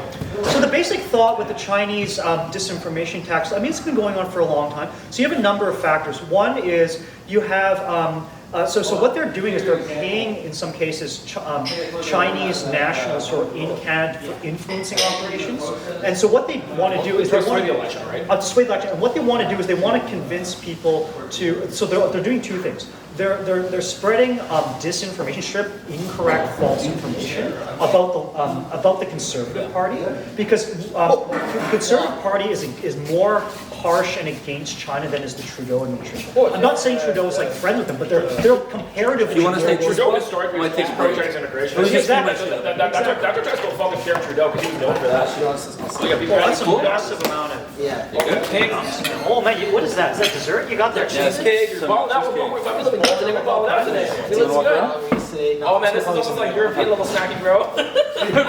You know when Europe got the What's European list? European level snacking? Okay, like I've had French people. Dude, I part with French people sometimes, and they're just like, we're smoking weed, and then afterwards, they're just like, you're gonna be so American right now. I said, what if we ate a bag of chips? I'm just like, I'm like, am I supposed to be offended right now? And I said, what's wrong with eating chips, bro? And then I said, what do you guys eat that? And they're just like, let's show you. And they went to the fridge and they made fucking ham sandwiches. Nice. And they made them. I was eating ham sandwiches. And they're ham and cheese sandwiches, and I'm just like. Oh, I guess you guys do live better here. Because in America, we would be eating a bag of Doritos right now. We would be eating the bag of Doritos, man. That's not. I worked for Yo, man, take a seat here. Yeah. That's what you want. So I went You're to. closer to the table too. I worked for a company in Amsterdam, and one of the things for the Dutch they like to do is piece of bread, butter, and sprinkles. Well, chocolate sprinkles. No, it's actually Belgian, the chocolate sprinkles. Well, they have different flavors. Like they'll have like a whole whack of different sprinkles. Yeah. Like blue sprinkles for boys, pink for girls. Yeah. And then like a whole variety. Like it's a thing there. Yeah. When I saw that, I was like, it looks like a weird donut. It's like the sprinkles on toasting in the morning. It's very like the Belgians are really into that. Because when you go to Belgium, because like sure. A number of cultures. I mean, it's not specific to Belgium, but yeah. Oh, like so a bunch of cultures do this thing. Sure. And to my understanding, it's it's kind of just like I wonder where that came from. Well, I think like my dad said, it originated in Belgium because the Belgian chocolate. Okay. So they like shavings or something. Well, not the shavings. It's something when you have breakfast in the morning, they have the and apparently you put the Belgian sprinkles on your toast in the morning as like instead of having like your jam. Oh. You would have like your almond butter, but it's really banana milk stuff. Yeah, okay. it's a thing apparently, and apparently like people in Scandinavia are this shit too. Yeah, maybe. Because every time my dad goes to Belgium, we'll always bring back like a box of like the Belgian sprinkles. And you put them on your toast. Cool. Like that. So I had that in my house for a bit. Because to me it was just fucking weird. I'm like, why the hell am I eating this? Is some dessert shit. Why the hell am I eating this? Is like, donuts for breakfast. Right. You know, but they make it cool. Sorry for the tangent, I guess. No, it's all no, good. You should see some of like ridiculous tangents we got to do. Sometimes we get them. When we first started the podcast, we had to kind of manage ourselves because we were getting into like some good like 45-minute tunnels. Oh yeah. Like that's a lot. We ended up with like a 5-6. Our longest podcast is 5 hours straight. 5 hours. Of just talking shit. The question is whether you believe people can manage themselves, right? Can people govern themselves? I think let's get into this. Let's get into this topic. Can people govern themselves? Iraq, Afghanistan. Sorry, is this back to freedom of speech or something else? Yeah, it goes hand in hand. Yeah. Oh, I see. It's like, do you really believe people know how to govern each other? Is it just Yes, absolutely. Self-determination. Well, I feel like it's all about scales. How come there's only one America? How come there's only one America? America's powerful for many reasons, but honestly, they have perfect geography. They have like fairly close to perfect geography, and then after post World War II, kept themselves out of the European War. High population. You need the resources to even produce that type of ideology because it's not like the country has so many resources, man. Yeah, they do have a lot. It's the most research-rich country in the world. Well, I think they're an anomaly, right? I think there's more. probably more dictatorships, more countries with like a limited freedom of speech than there are countries with full freedom of speech. Oh yeah. If you look at a lot of countries, I think, like this is the great thing about the geopolitics we're looking at. It's just like it really showed me the power of having abundance in your country. Like if you have abundance of all food and resources in your country, and we can make shitloads of money and sell to the outside world, you really don't have to like be so hard on people. Like, yeah, but you can fuck people. Like look at Venezuela, right? Like what they did themselves. That country has a lot of issues. Invested in oil. Yeah. No, but that country doesn't have resources. All they have is oil. It's a petro state. Yeah, it's a but if you have a massive resource, you can still fuck it up. Right? You need multiple resources. You need farmland. You need oil. You need access to fertilizer. No, you need diversity. You say diversity. Most countries, like Afghanistan, is like they will say fucking have heroin and shit. But most countries around the world do not actually have like heroin and stuff like that. So sorry, say it again. You need a wide variety of all resources in your country in order to actually. I actually think it contributes to your equality quite a bit. Okay, I mostly agree with that. One counterexample is Norway. Because Norway has a lot of oil and gas. That's pretty much all they're doing. Yeah. I mean, they also have human capital. It's pretty good, but it's kind of a petro state. It is a petro state, but it's probably the best petro state. Yeah, it's one of the best. They invested into the government and healthcare. You can't grow fruit there. It's hard. You can't grow fruit there. I don't think they don't have potash there. No, they don't have potash. So for growing food is an issue. They don't have. Yeah, they import that potash. Do they have a summer? Do they grow? Yeah, no, they do. But sure, but not the way Canada. It's like worse in Canada. No, but the fact Canada's potash. But notice we have potash in Canada though. But like, so that just goes to show that geography will determine a lot of your fate, right? It will determine your fate. The long fate. term it does. Having access to the oceans, having a navy, having to import export, like you can even look at a country like say So down, I can tell you. Yeah. Look, now here's so you can see, I kind of like this. Yo, I mean, look how much shit you got. So you know what's funny? You know what's also, His eyes. He looks so stoned, You look at Telly from South Park. Chinese guys, bro. you know what's another interesting demographic observation? What? Countries that have less educated women have a higher rate of growth of population. Of course I do. Yeah. Oh yeah. That's a well-known statistic. So less kids. Look at Chad. Yeah. Chad birth rate like 6 kids on average. Nigeria. Really? Oh yeah. Where's Chad again? The Chad just sub-Saharan Africa. It's Central Africa. So if you think about it, like population decline is a huge issue in a lot of like societies, right? So at the end of the day, maybe the Taliban's onto something. No. They're constructive. Because you have to remember, a lot of those kids that are born die in childbirth, or they die in early age, or they have other issues. But yeah, I hear you. This is an interesting question about intervention. So there's 2 kinds of interventions. There are ones that are successful, those are not successful. I'll say somewhat successful. Those are quite unsuccessful. I would say Iraq is a good example of an unsuccessful intervention by the U.S. government to depose Saddam Hussein. I'd also say Afghanistan was a fairly unsuccessful intervention by Canadian, British, U.S. military for the most part, because the Taliban have now fully overtaken, which was their objective to. The fact that it was so crazy to me, the U.S. government was, they had to fly out of the airport, everyone was running away at that point. They had to abandon it, and they left all their shit behind, all the tanks, fucking weapons. But then you have interesting cases where like Haiti. So the situation in Haiti is interesting because there was an earthquake, and that caused a lot of geopolitical instability. I mean, there's a number of factors. It's a complicated situation. But then the situation now is so bad that did you know gangs control 60% of Port-au-Prince, the capital now? I've heard, Yeah, I was reading the news. It's really out of control. It's not even just one gang. There's multiple gangs trying to kill each other. Yeah. So civilians don't feel safe in this area, right? Yeah. So this is the question that is happening in Canadian military discussions, is to what extent, because Trudeau just sent even more troops to do peacekeeping in Haiti. Wow. So this is an open question, right? Like, is this effective or is this a completely ineffective policy? Because do we want Haitians to decide for themselves, or is it because of an exogenous, literally geological event of an earthquake that caused such geopolitical instability? I mean, you have cholera for the first time it's seen in 40 years popping up. You have diseases that are otherwise eradicated coming. So military is not just providing weapons; they're providing healthcare. They're providing other sorts of aid. So there's a number of questions to ask about. So we're just not going to talk about the CIA assassinating the president. What, Haiti? Yeah. Well, we can talk about that. Yeah. We can talk. Yeah, sure. We can talk about this. What started all these issues in the first place? No, I think Haiti, like it started issues before that. It wasn't. They had a lot of issues. And these countries are so easily destabilized by one earthquake. It was just a symptom of many issues. It's a symptom of many issues. I'm not blaming the earthquake entirely. No, I'm just saying it was a significant factor. Absolutely. And also depends on what you consider what you would consider a success, right? It's if you consider full colonization, then I guess sure, Hawaii, right? Hawaii when they took over, And I guess probably influence in Panama, but everywhere else, like, it almost feels like it's been a string of disasters. Nicaragua, in Honduras. I mean, I guess Guam. Guam kind of counts. I mean, they got Guam now. You could say, I guess, getting into South Korea with getting that military base being up there. Yeah. But it seems like a good chunk. I mean, Vietnam, they failed, right? Vietnam, they definitely failed. Yeah, complete failure.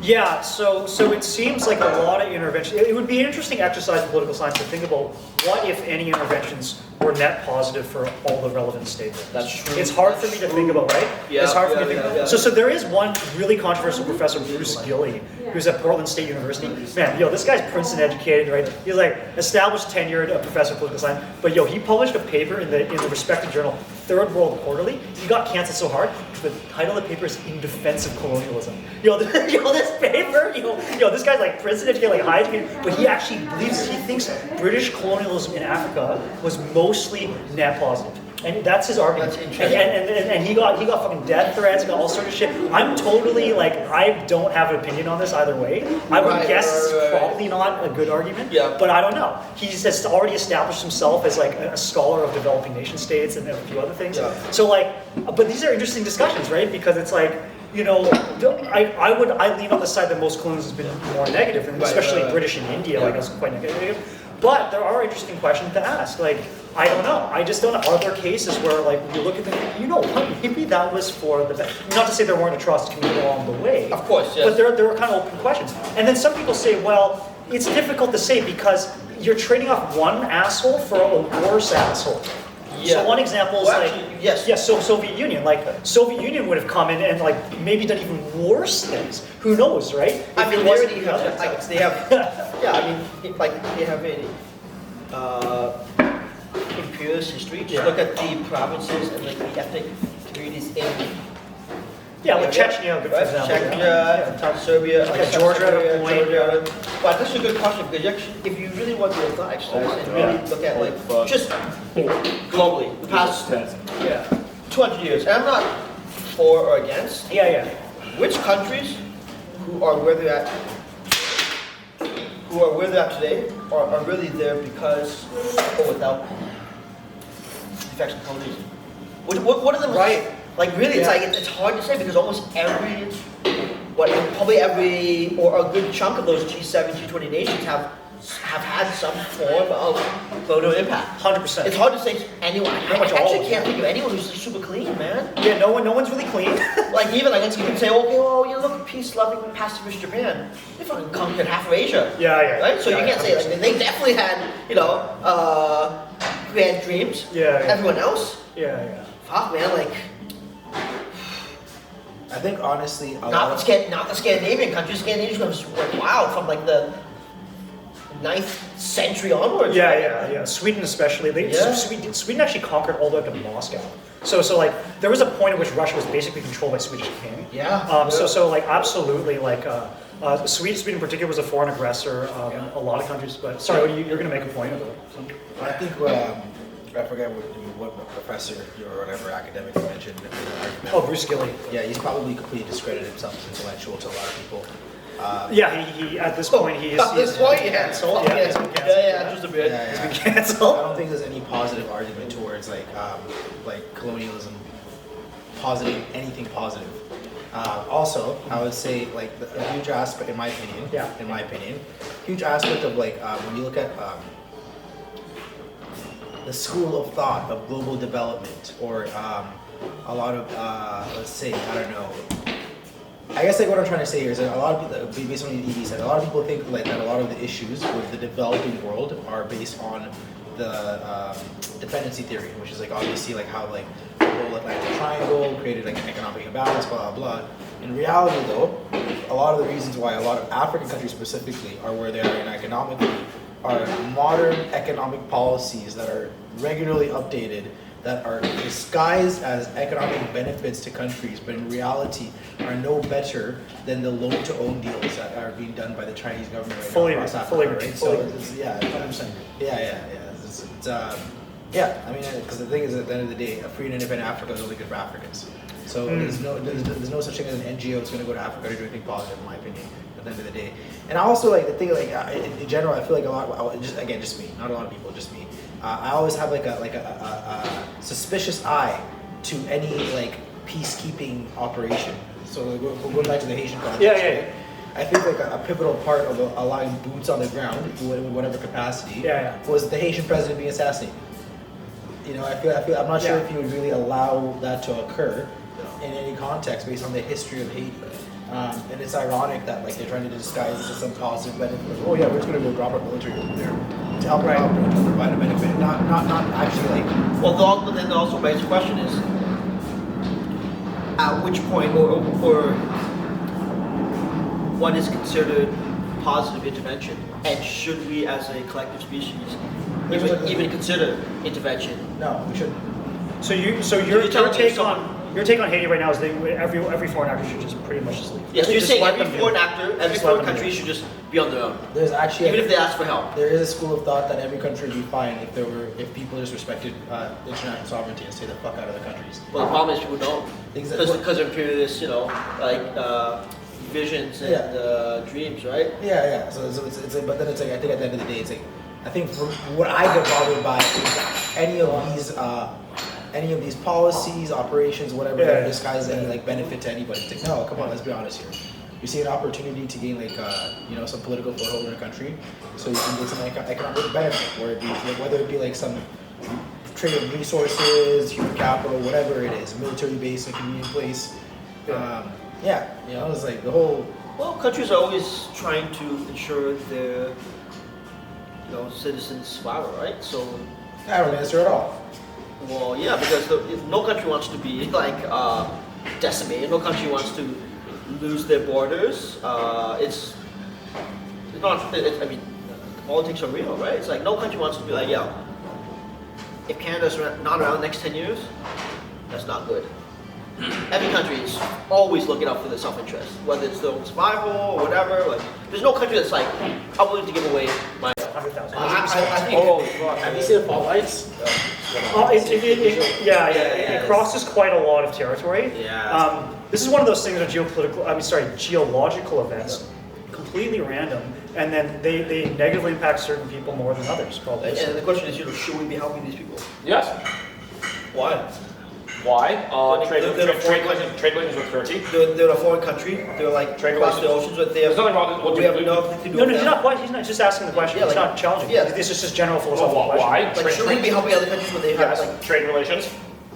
Yes. Turkey's going to be. It's going to be like Argentina. It's going to be one of the next big countries that survive the next 100 years because they have But is that actually only- everything there. Okay, but is that only for Yeah. your self-interest? Like, if it happened to like St. Lucia, would you be helping St. Lucia? So it's just a small country, so yes, because it's not that hard to do, and I think that it's good for humanity if we can afford to do this. In a situation where the world's starving to death, Well, should you care about humanity if it has Yes, we should. I mean, We should care about humanity. How does it? How does it further your country's ambitions? Trade relations. Yes. Yeah, trade, diplomatic relations, military alliances, Yes, a number that's of factors. worth a lot. Does Yeah. it not feel transactional though that you're always doing something because it's a Fair enough. right? Fair It's enough. like- I mean, I guess the cynical, realpolitik Yes. perspective is that we just have to do this. Life is kind of transactional sometimes, but there's nothing wrong with that. What's wrong with being transactional? Because the local populace could say, if we have the time and money to help Turkey, why don't you help the local population, right? We are. Oh yeah, that's a good point. Well, we are. So We you're are. thinking And we we could don't- allocate money to Turkey Yep. and with their immediate crisis, or we could have maybe given millions of dollars to a bunch of poorer countries. That's kind of what you're saying. Exactly. Yeah. So it's an interesting It's debate. like, right? okay, It's well, an interesting discussion. every dollar out over there is a dollar taken away from someone Exactly. over there. Not only that, but like dollars can go way further in certain countries than they go in others. Right, yes. Exactly. 'Cause if you provide malarial and Yeah. anti-malarial nets, for example, in mosquitoes, you can save literally hundreds of thousands of Yeah. lives in many African countries. Right? Yeah, and a dollar's going very It's different going than- way further. When it comes to money, I don't think money's a zero-sum game when it comes to charity and helping people around the world. I think. Well, it kind of is though. I mean, money comes from somewhere, Because right? you got No, wait, no, we print that. It doesn't come. Print that shit, bro. We print that Well, shit. hold on, hold on. Problem, When it but comes also to foreign aid, we just print that shit. Yes, but there's a No. congressional budget. They have to Yes. debate this, right? What amount they're going to cut, right? So, because tax I hear dollars, Evie's point, which is like there's an opportunity cost. You could have given it to these people. I think some minor opportunity costs. I think helping countries like Turkey, plenty of countries are doing it. We have budgets allotted to things like foreign aid. Even like St. Lucia, it's such a small country. But doesn't foreign aid also come from our tax dollars, though? It does. Many things come from our tax. The war budget, all sorts of things come from our tax dollars, right? Speaking of Turkey, you want to hear a random story? Yes. So when I was in undergrad, I happened to like work on the trading floor, and for some reason I was going down like a huge rabbit hole, and I ended up like using the Bloomberg terminal to do some research on some private companies, right? So basically, I found out that Tayyip Erdogan, who is the president of like Turkey, his son owned a container company called BRC, and it was shipping ISIS oil to the U.S. Oh, interesting. Yeah, I'm yeah. not surprised. I'm not surprised. And, But companies I didn't know that. Yeah, That's fascinating. Companies like Chesapeake Energy so Chesapeake Energy essentially is actually like a joint venture between Sandridge Energy and Chesapeake Energy. Okay. And Sandridge is actually it's like I think they have like some shell company, and I was just doing some random research, and like I found this random shell company that's like a subsidiary of Sandridge, and it had fake people in it. So this is like one fake guy. Oh, fuck. Yeah, like, okay. it's actually crazy. It's super crazy. That's so, funny, man. So apparently that was the company that was in contact with BRC. To be What time period was this? this was the Syrian crisis. So this is early 2010. Yeah. That's really interesting. Yeah. Well, you know what? Turkey's an interesting country because they're a NATO country, and yet they have non-NATO interests, I would say. And they have allies and diplomatic. I mean, it's one of the most difficult countries to run, if you think from a geopolitical perspective. Yeah. Because they're in the center. They have the Black Sea control, right? I mean, they're a massive country. They bridge east-west. They're the center of the world. And then they also have like a number of political issues that they're ensconced in, right? Because on the one hand, they have like Kurdish independence movement, which spans Iraq, Turkey, a little parts of Syria to an extent, but mostly that. So then they got to quell that, right? And on the other hand, it's like, yeah, like you're a NATO country, so. And then it's like you're such an important factor in this because like Turkey currently right now is the main reason Sweden can't join NATO. Yeah. Yes, it's really interesting. So the major issue in Sweden right now is there's a number of people who support certain independence movements in Turkey as ethnic groups, and they happen to be located in Sweden, and they're politically protesting against Erdogan's policies on this. With the Kurds? Not just Kurds, more than Kurds, but yeah, it's a major factor of this, absolutely. And so Erdogan says, well, I'm not going to let you join NATO unless you stop these activist movements happening domestically in Sweden. So this is a big discussion right now, right? Yeah.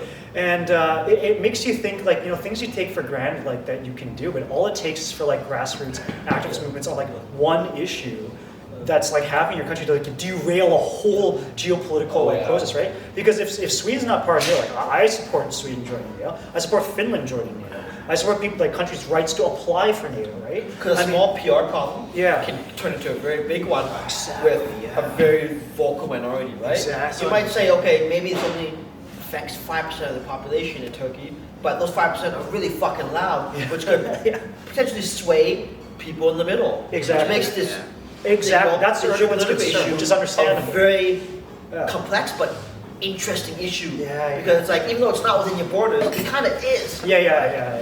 So speaking of derailing things and it being a PR issue, have you heard of the train derailment in Ohio? Yes, I have. Okay, in East Palestine. East Palestine. Which is interesting. Dude, I did not hear about that till Odie told me about that. Oh, really? Yesterday. Oh, dude, it's crazy. Dude, I'm like, I saw no idea. Oh, really? I saw. Okay. I'm like, Al well, Jazeera's I don't know if it's like. That's all. Palestine? Yo, what's happening? And Odie's like, yo, it's probably like being suppressed, right? And I'm like, I don't know, man. I literally did not see anything about it. Yeah. It's a huge. It could be obvious. So but I'm like, I saw it. It was definitely suppressed because if Joe Biden falls off of a bicycle, everyone knows about it. No, well, that's a different issue, though. No, that's inexcusable. I don't think it's suppressed. I don't think it's necessarily suppressed. I think it was just ignored, which is a different thing. Which is ignored is different. Which is ridiculous. Okay, what I'm trying to do, you actually have you literally have a national security threat right now, right? Okay, it's a historic environmental crisis, right? Okay, and people didn't know about it. It happened February 3rd, so nobody knew about it, right? Yeah. Joe Biden literally falls off a fucking bike. You know about it in half an hour.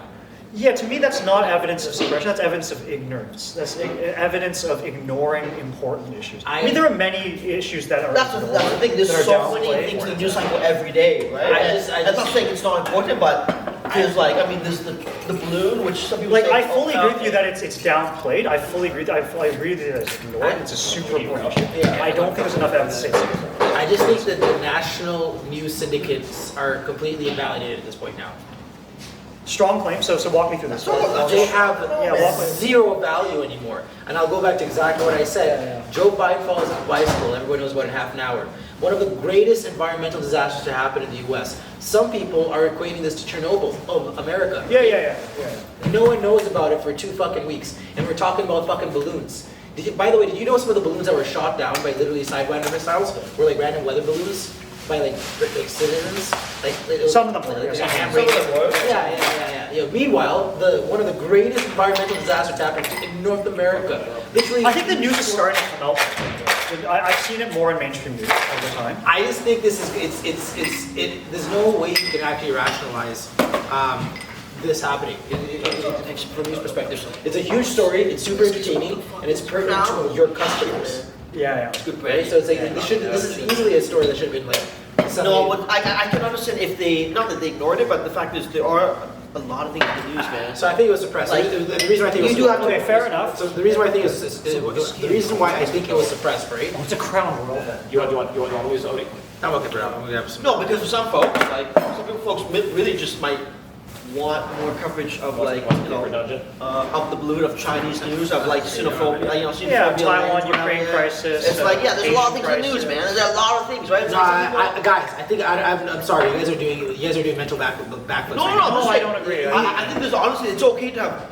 Because this is this is exactly how Chernobyl happened. Like when Chernobyl happened, right? Like I don't know. Yeah, because when Chernobyl, when the nuclear plant had the breakdown, nobody talked about it because everyone was trying to hide it, right? Everyone was trying to because the whole point of Chernobyl. No, the thing is, no one's trying. Like the thing is, someone's trying to hide it. Also, Chernobyl at the time probably actually was the biggest news. The whole reason why Chernobyl actually happened, part of the argument was that the whole communist system made it so nobody actually wanted to admit the fault of the problem, right? Okay. So it never got the severity of the issue never actually probably got communicated up leadership. Sure, right? Because everyone was trying to mitigate the issue because they thought, oh, this is something they could fix. But these are not subject matter experts on how to fix this issue, right? So the same thing happened in East Palestine, or is happening right now, like currently, right? So the first thing is that the controlled burn was a stupid thing to do in the first place, right? Because like there's something. No, so I'm saying it's on your radar Yeah. because you care.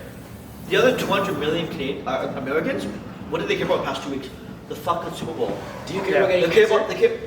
No, but that's not. You're kind of missing this point because, like, I agree with you that people should care, Yeah. but they don't care. Yeah.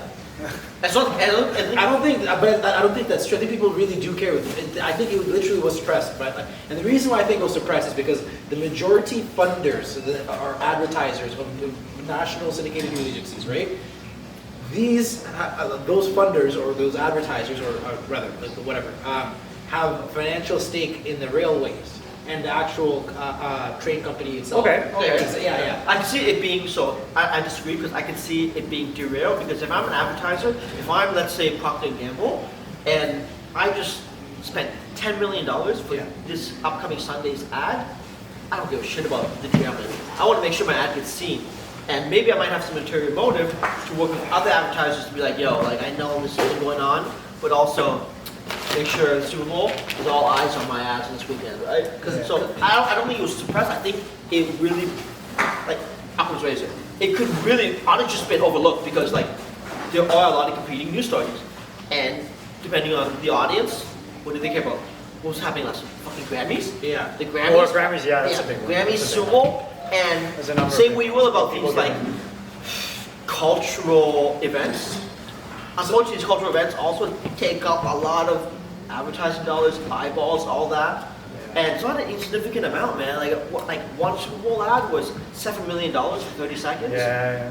What was the what, like all Sunday, all Saturday? I mean, like, Yeah. I could definitely see. So this is the worst chemical train derailment to happen in the history of trains and chemicals being transported on them, right? We will all have a tangible health effect because of this. Yeah. All I of agree. us. Yeah, Like, going forward. The train derailment? Yes. Like, Well, how are we gonna have a health problem because of so the cloud of HCl that's currently being that flew up into the jet stream, right, and is going across North America, is going to come down as rain and basically infect or pollute. Yeah, that's my that? understanding. So how dangerous is that? It's very dangerous. How unhealthy is that? So basically, they say the exposure for some of the polybisphenol, whatever chemical that was on there, the exposure that you're supposed to have within, I think, was it 24 hours? Is like 1 part per million. I don't know the exact measure. Yeah, I was talking to a pilot about this, but it's an incredible. What it boils down to here, no pun intended here, is that it's an incredibly terrible health event. We're all going to have significant health issues because of this, right? No, we're not. Yes, we are. Define significant health issue. Okay. Why we get cancer? Yeah. No, we're not. I'm not a medical expert. I can't say that. No. But this is the water basin is being significantly polluted. Just define significantly polluted. This is the worst pollution that's going. They're saying No. this. That's why they're equating this to our Chernobyl. Because they say this is this is not like Chernobyl. how. Dude, Chernobyl's a motherfucking nuclear. No, it's not Chernobyl, bro. Don't get me wrong. I sympathize actually with you to an extent. Yeah. But the analogy with Chernobyl, I don't agree with. No, this is not Chernobyl. This is so Chernobyl nuclear radiation is way stronger than chemical poison. Chernobyl's so bad. Go back to your high school physics, dude. Dying. Nuclear radiation is way the I know fuck. it was a Chernobyl baby, bro. You don't understand how bad So nuclear radiation is. Chernobyl was a localized event. I'm saying the water basin is going to be polluted. The water basin's already polluted, bro. No, Yeah, not we this. have microplastics. Our water is so fucked up already. So I think this is part of the issue. This is why I'm saying it's Garbage out of the it's- Pacific it's- Ocean? I think the issue. This is why I'm saying it's being suppressed on the news.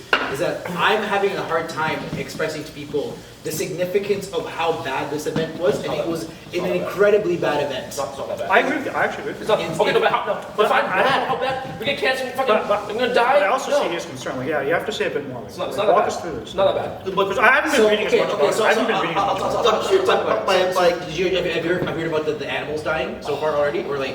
So I think they're even saying somewhere in Wilmington, North Carolina, recently there's just like birds just dropping out of the sky. You know, Yeah. It's already been happening. Pardon? It's already been happening. No, man. Like I mean, like you can choose to be ignorant to this. To No, I think it is serious, but like, I think that's a very bold claim Yeah. to compare it to Chernobyl. Like Yeah. that is like, That's my concern. I think it's an exaggeration. maybe over time we will see, but I just feel like, yeah, maybe it could be suppressed, but I feel like Chernobyl, Yeah. where it's like, that's a very huge, like, I mean, that's a very bold claim. But let's notice, but from an environmental impact and a health impact, this is actually more dramatic. And why I'm Than saying that, Chernobyl? why I'm saying that is Chernobyl. Yes, the radiation was a significant effect in a localized area. Argentina. Yeah. So gonna go on podcast? but what I'm saying, what's happening here is that that localized event, that train crash, is going to affect all of North America now, whereas Chernobyl affected Chernobyl. You know what I'm trying to say? You're talking about like sort of like the extent in the localized area of Chernobyl, and like Chernobyl was like a nuclear power plant exploding. There are babies from Chernobyl that have cancer like 50 years later. Yes, and I'm saying that's going to happen here on a larger scale, No. theoretically. No. Yes. People are gonna be affected. I still think it's gonna be as extreme as Chernobyl. Chernobyl was fucking fried, bro. Like Fukushima, dude. The fish have cancer. The fish have cancer. That's crazy. I think they just recently published the full manifest of chemicals that were actually on the train too, because it was like something like I think 8 cars that derailed. And actually even weirder, there was another derailment that happened near Detroit. But they're saying apparently it's like that. My buddy Augustine. He actually used to be a member here. Oh, wow. We're friends on Instagram, by the way. Yeah. No, I met I don't before. think we know personally, but we know Nice to meet from you. Instagram. So that's cool. Welcome to the podcast. You're on camera right now. Oh shit! Sorry. No, it's okay. No, I'm just gonna. I don't want to put my butt on the. Hey, Adrian. How's it going? Hey, cheers. Yeah. Welcome. You can decide if you want to be on camera or not. You can like sit, but we're just talking about Chernobyl right now. Okay. We're just talking about Chernobyl right now. Augustine from Argentina. He speaks Japanese, Spanish. That's crazy. I'm learning. Konnichiwa and hola. He watches a lot of hentai. Oh yeah, hentai. I don't really. That's not good. That's No, okay. no, But, no, but no, that's, okay. it's good though, right? It's very artistic. No, henna's not good. It's fucking nasty. It's Why?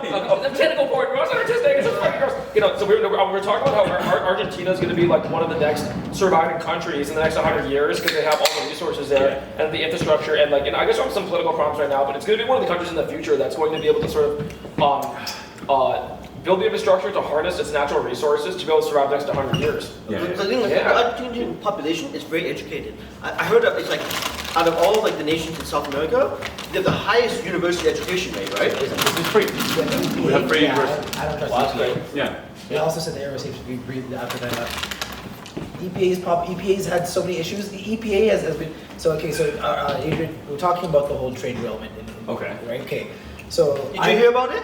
No. See, I didn't hear about it either. Exactly. Yeah. So there was a very significant train derailment that happened in East Palestine, Ohio. Oh wait, no, I know about that. Yeah. That's what you're talking about. Yeah. Actually, it's concerning because we're not that far from them, right? Yeah, we're not that far at all. So Adrian just showed me an article basically saying that how this one guy and the EPA said that our water treatment system should be like able to make sure this is the wrong. And my issue is that the EPA has been incorrect significantly for a lot of very significant events over the past, let's say, 30 years. Yeah. Right. And like, yes. That's pretty. No, it's pretty bad. Yeah. You know, like considering that it's in the wind and like if the wind changes, and so I don't really know how the jet streams work, but like we're in the heat zone. Yeah. Pretty bad. And the more significant issue is it's going to pollute the water basin. Well, my issue is that you said it's as big as Chernobyl. Yes. No, it's it's potentially the worst environmental catastrophe in the United But States. potentially, Oh, but that's not to Potentially, say that it's yeah. comparable to Because they don't know what the impact is going to be like, right? but I feel like if it's as big as you say, it would have been all over the news. It's just time. Yeah, I mean, I'm not denying it. Like it did happen. Could be. So people are fucked up, you know. Yeah. I'm not denying it, but just Chernobyl is next level. Chernobyl is like Oh, yeah. Chernobyl is next level. The Chernobyl radiation was detected in England. I know this chick. England? I know this chick who's a Chernobyl baby, man. Yeah. Her mom had her mom had Chernobyl? Yeah. and it shortened her lifespan. I think at 35, she was like, I'm gonna fucking die of cancer, and then she had a baby anyways. But she was like, yeah, my parents are exposed to Chernobyl radiation. My mom was pregnant, and then now I'm born, and I have fucking leukemia because of it, and I might die, and she has a baby anyways. You know what she is? I don't want to fucking out the person, but yeah, she's one of my dad's. Oh shit. My dad's Professor Ting, who was like, you might know this guy. He's like, he's in his 60s. He knocked this bitch up when she was 30. Sucking a wiener. shit. I had a baby with her. I met his daughter. His daughter's like 12 years old right now. Fuck. This guy's 3 babies with 3 daughters with like 3 different women. Wow. He's on some university. Professor Ting? That's hilarious.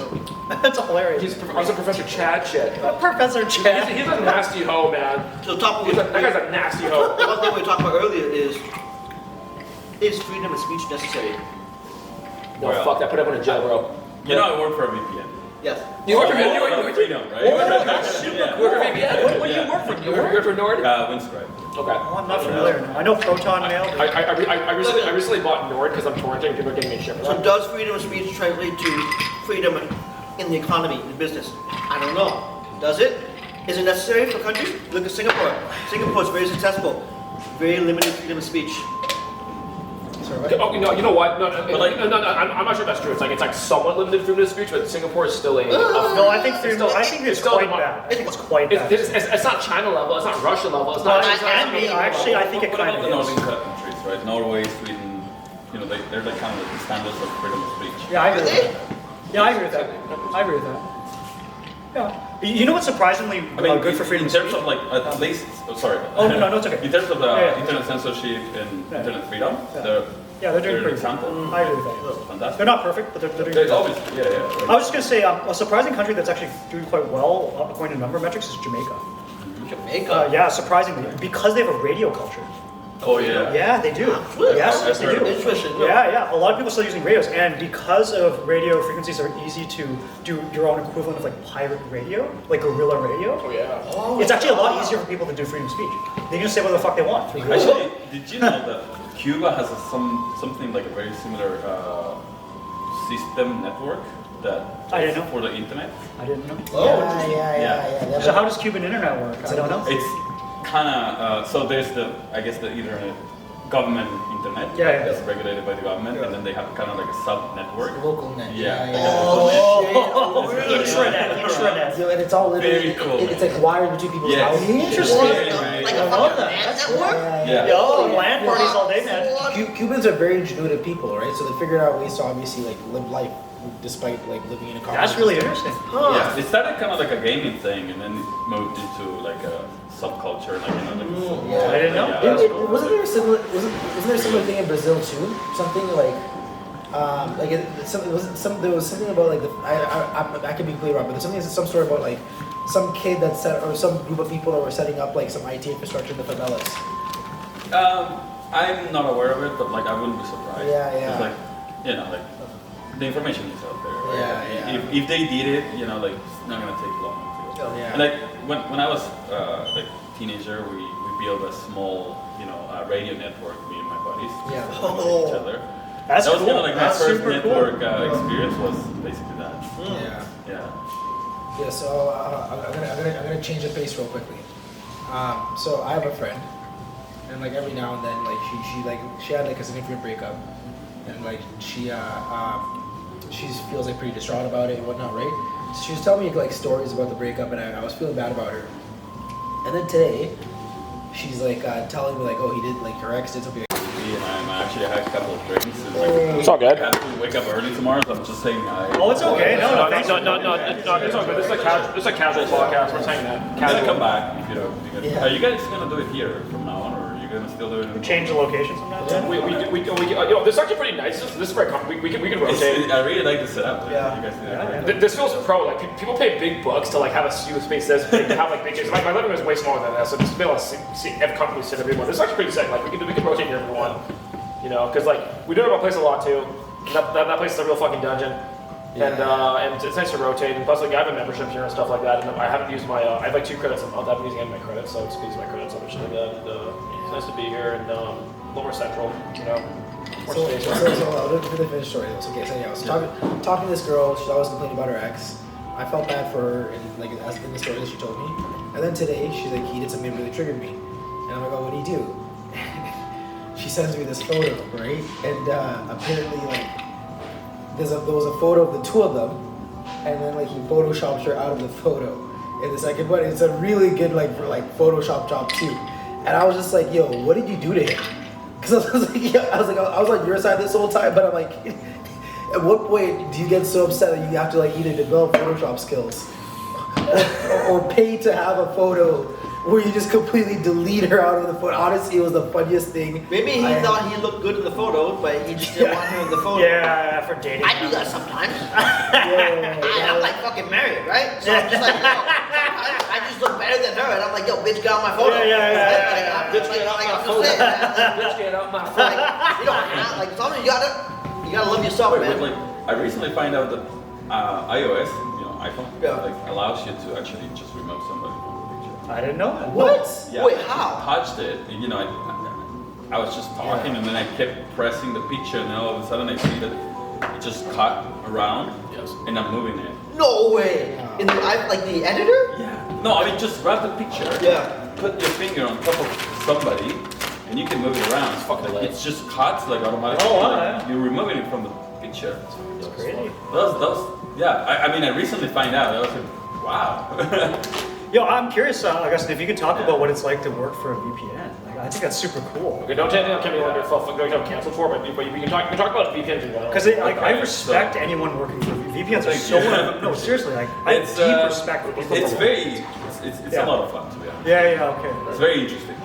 So I work for many companies, and this is like the first time that I feel like I'm actually doing something that is That's good, man. meaningful. Yeah. Wow, that's dope. Okay. Yeah. So how is it meaningful? Like what philosophy? Because behind it, you know, besides the people who are just trying to watch torrent sites, like or torrenting or whatever, there are actually people who are in danger. Of course. Whoa. Their lives kind of depend on Oh that. yeah. Wow. Oh, you didn't know that. That's why VPNs are so important. Journalists especially. Oh. Journalists use Julian the Tor Assange. browser. Julian. So when the whole situation in Ukraine started, we obviously provided a lot of help to people who were both in Russia and in Ukraine. Okay. Especially for journalists. Yeah, of course. We got a lot of journalists who come to us, like people from Fox News, Wow. people from CNN, and actually some of them came here. They interviewed my boss. And, Oh, cool. yeah, we were in the news. Wow, that's amazing. Yeah, we had some national coverage. Oh, yeah. So it was pretty. Remind me, what's the name of the company? Windscribe. Windscribe? Yeah, Windscribe. Well, you forget that, We're from Toronto. Okay. We're based in Toronto. You forget that prosecution is a very real thing. Of course man. it is, 100%. You think it never happens to you until it happens, Yeah. right? Whether it's just like financial prosecution or like ideological or whatever. I Like thought you said prostitution. I love prostitution. Until it happens to you. I'm all for sexual Like, things. damn. Yeah, that's a serious thing. Yeah, I'm all for those, bro. I'm all for those. Oh my god. No, but like, so the first week when I right after getting hired, it was basically reading about like the Chinese firewall, censorship in Russia, censorship in different countries, and learning all this stuff because that's what you're gonna be dealing with, right? Right. Basics, protocols, like what protocols are working on each country and how they censorship internet in specific regions. And yeah, it's pretty interesting. It's also Has anyone ever come to you, like to your company, like the Russian government or like Yes. Bhutan or something like that? the Russian government, yes. No way! Holy Like we had fuck. an exchange of, yeah. Yo, imagine you're getting an email from like the Ministry of like the fucking The defense of control of, Russia, I don't man. remember what's the name in Russian, but yeah, Crazy. Holy That's great. fuck. That's intense, man. Lavrov just yeah. reaching out to you. Because the thing is that my founders are Russians, Ukrainians, so living in Toronto, right, born in the Soviet Union, so they can speak the language. Yeah. So it was an exchange between each other. So I don't know how much I talk, but they asked something very sensitive from us, Yeah. which we deny. Yeah. Because it's a huge, we're never going to do that. Yeah. And because of that, they told us that they're going to size our servers. They threatened with sizing our servers. Oh, okay. in Russia. Like fucking piss them off? Yeah. No, we did. We end up in news. Like the government named us specifically. Oh, like, wow. Literally. Yeah. This company, These like, they said motherfuckers that are they said that we are a threat to the Russian government. Holy Like we actually shit. were. Yeah, this is intense. This is so intense. Maybe you're on a no-fly list. I know. Well, you're like on fucking RT News and they're like, these motherfuckers will not give us our data. I would say for the near future, avoiding doorknobs or like ledges on buildings. So right after that, like, Yeah. we were like, guys, try to be very careful with LinkedIn. Oh, Who you yeah. accept on LinkedIn, be very like if you have Telegram, I would say delete just in case. Oh, interesting. Because we at that moment, like right after that, we suffered an attack. Oh, okay. Wow, so this Russia. one's So it was serious, man. It was cyber attacks. serious, Yeah, yeah. yeah. Well, no, I believe you. I On our believe, I payment fully system. believe you, yeah. Dude, and for like a country like Russia, it's probably state sponsored, right? They probably have like a whole fucking Yeah, they department. do have Yeah, a their bunch of own masters and hackers. top sides, just Dude, like, for thesis sure. project, hack Yeah. this guy. And actually, so like us, we tried to stay neutral as much as we could. But This neutrality Russian was government not. came after their company. Yo, it's a crazy story, man. It's a crazy story. Lifestyle, bro. Lifestyle. Yeah, but again, like we try to stay neutral as much as possible, right? Yeah, We yeah. don't want to take sides. It must be hard, especially for a country that doesn't want you to stay neutral. But they're like, Well, that's the thing, right? They're At, like, at yo, some you- point, it becomes like neutral was not enough for them, right? Well- And this is why the whole, back and forth with them started. Yeah. Yeah. Speaking of the war, I heard it's like nearing an end. No, I don't think so. No, not for probably at least a year or two. Really? Because I heard the Ukrainians are like enlisting like 14, 15-year-olds. we're not. No, fuck that. That's got to be like some war crime shit. This isn't like. No, because like they're out of like they're out of soldiers. I don't think it's like. I don't think it's that. I literally Let me asked ask you, if you guys, like, I don't know, like somebody comes here and you were like 16-year-old boy, Yeah. I wouldn't mind grabbing a gun and shooting at Okay, If somebody's in my backyard, I don't mind shooting. Oh, I understand that, bro. But like when you pick that gun up, it's like they'll kill you. Yeah, no, They're for gonna sure. gun you. But the problem with me is like, if you're forcing me to do it, that's a different story. Yeah. But if I'm just a 16-year-old boy and I'm able and capable, I'm grabbing a gun, I'm shooting. Especially if they're coming after my family. Okay, so if it comes out of that, they're gonna kill people in my house, and so I'll pick up the gun. But at the same time, man, like, yo, it's, you have seen the movie The Last Samurai when he picks a sword. And the ninjas are in his house, and they're just like, and then afterwards, the dad grabs him and he's just like, do not pick up that sword unless you're willing to fucking die. It's one of those situations like, don't pick up the gun unless you're willing to lay your life down right now. In that situation though, it's because the ninjas came into his house to kill everyone in the fucking house, and then I think his mom was there, and then your boy picked up the fucking sword, and he was like, he's like, if you're gonna kill my family, I'm not gonna lay. And then the ninjas were kind of walking towards him, I'm like, am I really gonna kill this 8-year-old kid right now? Am I gonna kill this 8-year-old kid? And then after the dad grabbed me, he's like, listen, like, unless you're willing to lay your fucking life down, do not pick up that fucking sword, because that's what that means. Like, if you pick up that sword, they'll fucking kill you. They won't 100% chop your head off at that point in time. Yeah. Well, we live in a time where, like, yes, obviously, we for a lot of countries, we've been in peacetime for like decades now. But it wasn't that long ago. Literally 3-4 generations ago, where like fucking 14-year-old boys were actually going out there and just didn't come back, right? Like, the Iran-Iraq War in the 1980s? Dude, Iran sent a lot of kids into war. You know what they did? Not only holding guns, they sent them in to clear minefields. Dude, it's so dark, man. Well, it's like being a young martyr. Because they're smaller, they can move around them easier, you know what I mean? I can what you say. A bullet delivered by an 8-year-old boy is just as deadly as a bullet delivered by a full-grown man. Really sad. You guys are thinking about this wrong. Okay, child soldiers are smaller targets, right? So that's like a more strategic thing to do, you know what I mean? Yeah. They are smaller targets, however, they are children. However, they are children. Yeah. No, I was just saying, like, you know, you were right in what you said. Like, you know, we were kind of privileged for a bunch of generations. Yeah. But like, if I go back, like my grandfather was 16 when he killed the first man. Wow. In the Argentinian Revolution for during the 1950s. Oh, okay. Right? Yeah. Wow. And it was so his father, basically, like, just like, okay, we gotta go and fight.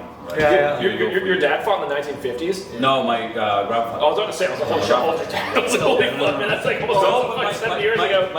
My dad wanted to enlist for the Falkland War. Oh, that's in 1980. But he was older. He was 22. Yeah. So in 1982, he was 22. Yeah. And he said, I wanted to go. I mean, everybody wants to go. Yeah. Right? Well, I remember like at our Christmas dinner earlier this year. So we had two. We had one for our Ukrainian team and then one for like a global team. And my PM was like, man, he's like, 12 months ago, I had never seen a dead body in my life. He's like, now, and this was around Christmas, January, or Ukrainian Orthodox Christmas, like early January. He's like, I've almost seen like a body a week, and now I'm seeing piles of Russian bodies just piled up on the corner of our street every weekend.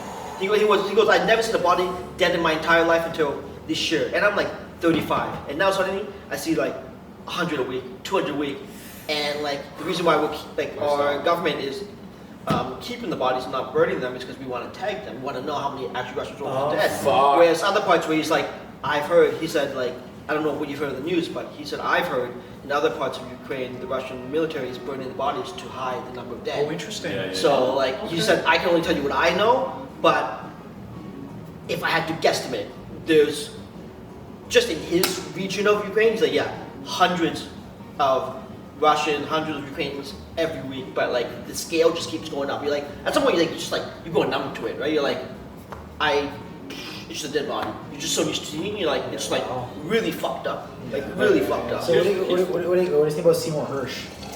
Oh man, I don't know if we want to get into this, man. Yes, I don't know if we want to get into this. Oh yeah, because Seymour. Can I ask him one technical question first?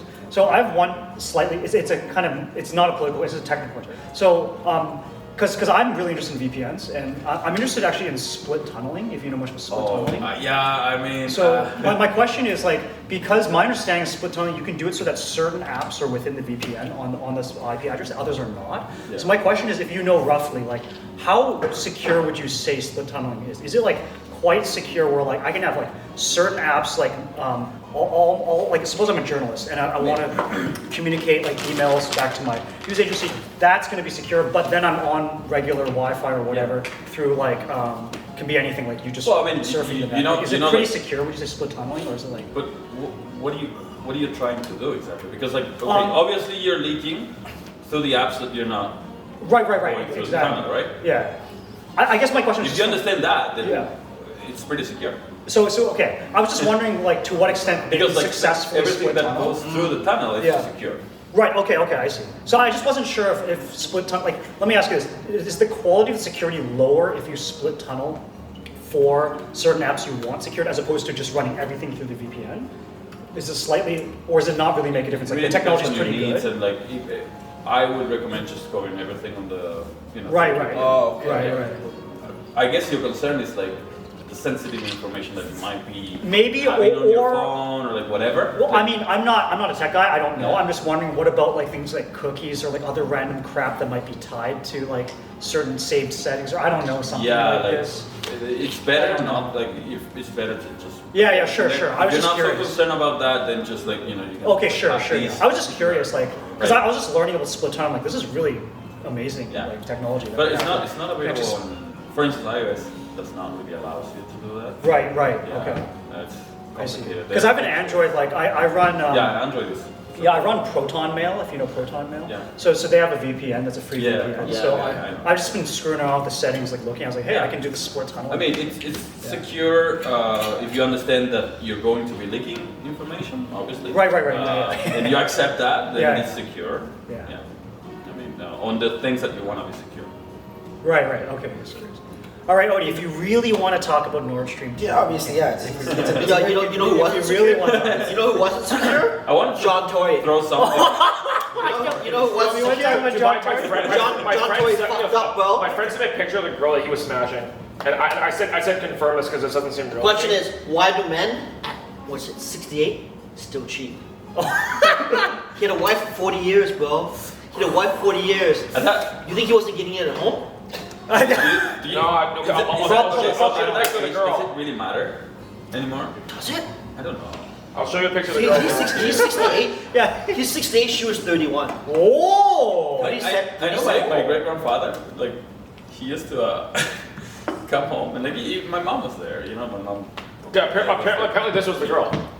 Asian girl? Interesting. Whatever. Okay. No. So my friend sent me a photo. My friend sent me a photo. That's actually hilarious. No, I That's so funny. said Imagine John there's no Toy way it's this Bonus chick. is And, no, and hilarious. here's the evidence he sent me. He said, I said that's not her. I said you need more evidence. And he says, I think he's and, trolling you, and man. he says no, because they have the same dog.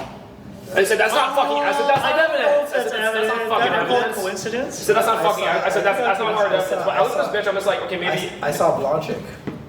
I googled it. And it was it was a white girl. It wasn't fucking. No, it's a white girl. She used to work for TMLS. She's like Yeah. the daughter of like some other dude. Yeah, It's so like, I think it was fucking Yeah, random. John Tory's a dirtbag piece of shit. He's kind of Canadian that every Canadian can hate because he's literally an imperialist crap hole that is so about pushing oligarchies that do nothing but devour the bottom class of this country.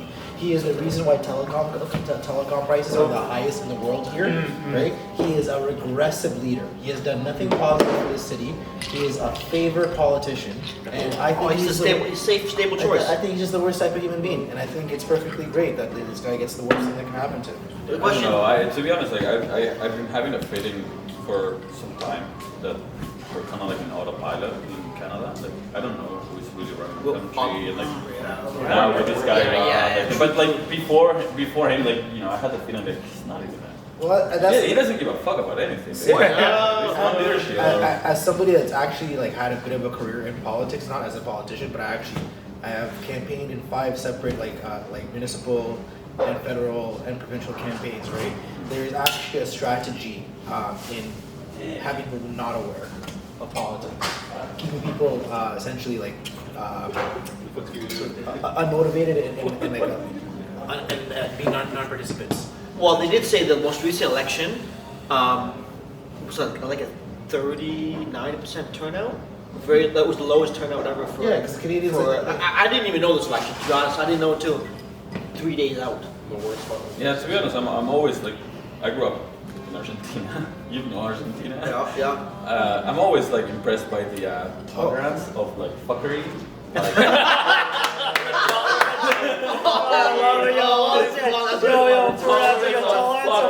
like I never seen like, people who can take it so much. Thank you. Yeah. Without really doing anything about Speaking of fuckery, wait. That's a fucking good one. I like that. Right there. Speaking of fuckery, another very significant news. Actually, I sent this to you guys today, right? About a report that came out about the 2021 election. 100%, yeah. CSIS. Where is this? Is it CSIS? Okay, yeah, so. Yeah, of course. CSIS. Yeah, so CSIS documents reveal Chinese strategy to influence 2021 election. Beijing had two goals: to seek return of minority liberal government and defeat conservatives persistently hawkish. Chinese officials and diaspora groups were used in disinformation campaigns against conservatives. Undeclared cash donations among tactics employed to support preferred political candidates. I don't disagree with that. I think the Chinese have been influencing They've been doing it for a while. No, I mean, but when you talk about fuckery, this is such a significant story. When you talk so everyone makes the right. It's ironic, right? Because it's like everyone makes a joke in the U.S. Stop the steal. People are actually insane. That actually happened in Canada, though. Yeah, not? but nobody talks about. Everybody's talking about you. Yeah, exactly. Yeah. Right. But also, I mean, again, it's competing. Like, when did that come out? Today? 2 days ago? It came out just today, I think. Yeah. There's no ifs, ands, or buts. Honestly, people. No, I think it will get its coverage. I just think like the Canadian. The Trudeau administration should be exiled, like all of them across the board. They should be exiled from Canada. Interesting. I think you overestimate Canadians' ability to care. Again, Canadians do fuck. I lost my faith. And you know why they don't care? Because there's so. And I've only been here 7 years. I think you have Toronto syndrome though. No. I think you leave the GTA and you see the hate for the Trudeau administration. Like you actually. But again, that's like one of the issues. The Canadian people are so many other issues to care about. Yeah. Inflation, gas, the Yeah. war. There's so many. They're like, oh, who the fuck cares about the Chinese? Like among the 10 things they gotta care about, all of a sudden now, the Trudeau government is like, yo, no more. I see your vehicles. I see your point. Right? The Canadian government is like, okay, by 2035, EV vehicles. Now you're in like the middle of like fucking Thunder Bay. You're like, why the fuck do I care about Chinese? They're trying to take away my cars. So I think it's not saying it's not a big issue, but the fact is, people are like, yo, I got too many issues. I do not care about every single issue. So I can only speak about certain cities, right? So I'll say Hamilton, right? Hamilton, every gas station you go to, there's on the pump, there's a I did this, and it's Justin Trudeau doing this. Because everyone knows it's like I did this, and it's like next to the price. It's like, I did this, right? People hate this guy. People hate this administration. I think Canada's a lot more on the rocks than people think it is. Like economically, politically, like there's a lot of things right now that actually are. I don't disagree with people hate him. I just think they hate him because literally everyone else he's destroyed their life. Is also just as bad or just like non-existent. Justin Trudeau has significantly destroyed people's lives way more than any other politician. I don't agree with that. I don't agree with that. Hot takes. Hot takes. Hot take. Yeah, 100% yes. Yeah. Hot takes. No. I don't know. I don't know that much about.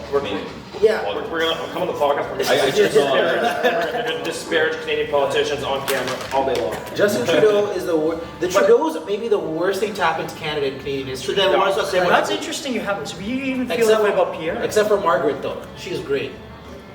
He's just kind of looking at something. I think you said that. You're kind of like looking for a reaction. You're like looking for us to react to that. I'm like, am I gonna fuck up my face, bro? Listen, it's a fair point. But then what does that also say about the field? What does it say about the field? Like who's fucking Sheer? Tool? Who? Yeah. Tool? Like what? Like the fact that they went 0-3 over like 4 years. Yeah. Like, bro, come on. Yeah, if you want the Chinese are fucking fighting against them. What are you talking about, bro? It's CSIS report right here. Dude, that's literally internal. What do you mean? The Chinese government is not. What are you talking? There's literally a CSIS report that says that the election was stolen. But you know what? If you read the report, it's actually not quite as much as you think. It's also No, the my Chinese. country. But the Chinese are not the ones electing the officials, right? It's significant. No, but it's just dude, like I gave a presentation about like foreign interference in politics in North America. Yeah. Between that And like everybody was like coming after like, wow, where did you get that information? Well, I work for a VPN. No, don't get me wrong. There's a lot of foreign. Between that and the things that are being revealed right now, the Twitter files in the U.S. context, I'm not even talking about the global context. Oh, okay. The fact that city administrations can literally, city administrations can provide requests that have tangible effects on people's perception of an election. Okay. Yeah. That shouldn't be happening. That just should not be happening. So I'm saying like Pretty good. literally like Yeah. this is my opinion. This is my opinion, right? Honestly, I'm not really worried about it. I'm just I get passionate, but I know for a fact that everything that the Liberal administration is doing right now is going to completely destroy the rest of our lives in this country. Because they have such a bad. We're on your time. I'm half tired too. Yeah. We're on your time. I don't know how you could even walk around anywhere outside of like very specific areas of lasting Trudeau in this country. I mean, you do realize how the Harper government literally muzzled scientists. Oh, STEM, 100%. math. They downplayed climate change. They did They so literally much put damage. all Harper of did their so much all damage. of the eggs in one basket. They're the reason why for like a good decade, Yeah. the Harper government is literally the reason why the Canadian government was so focused on one industry: Did you know that the oil, natural gas. Like they didn't even. And think about the time frame in which the Harper government was in like actual power. So they didn't invest in mobile tech, in e-commerce, and blockchain. They didn't do any like they literally missed 10 waves, and they're like, yo, what the hell's going on with this economy? Maybe the fact that you literally missed all of the biggest waves That's a good criticism. in like the past 20 years, and you focused on funneling money into tar sands and natural gas, but you didn't actually invest in all the other emerging techs, which now puts us behind. They could have, even simple things where like, they could have invested or built out a program for better visas, digital nomads as the world was opening up. And this was like not even like pre-COVID, this was like 5-10 years before COVID.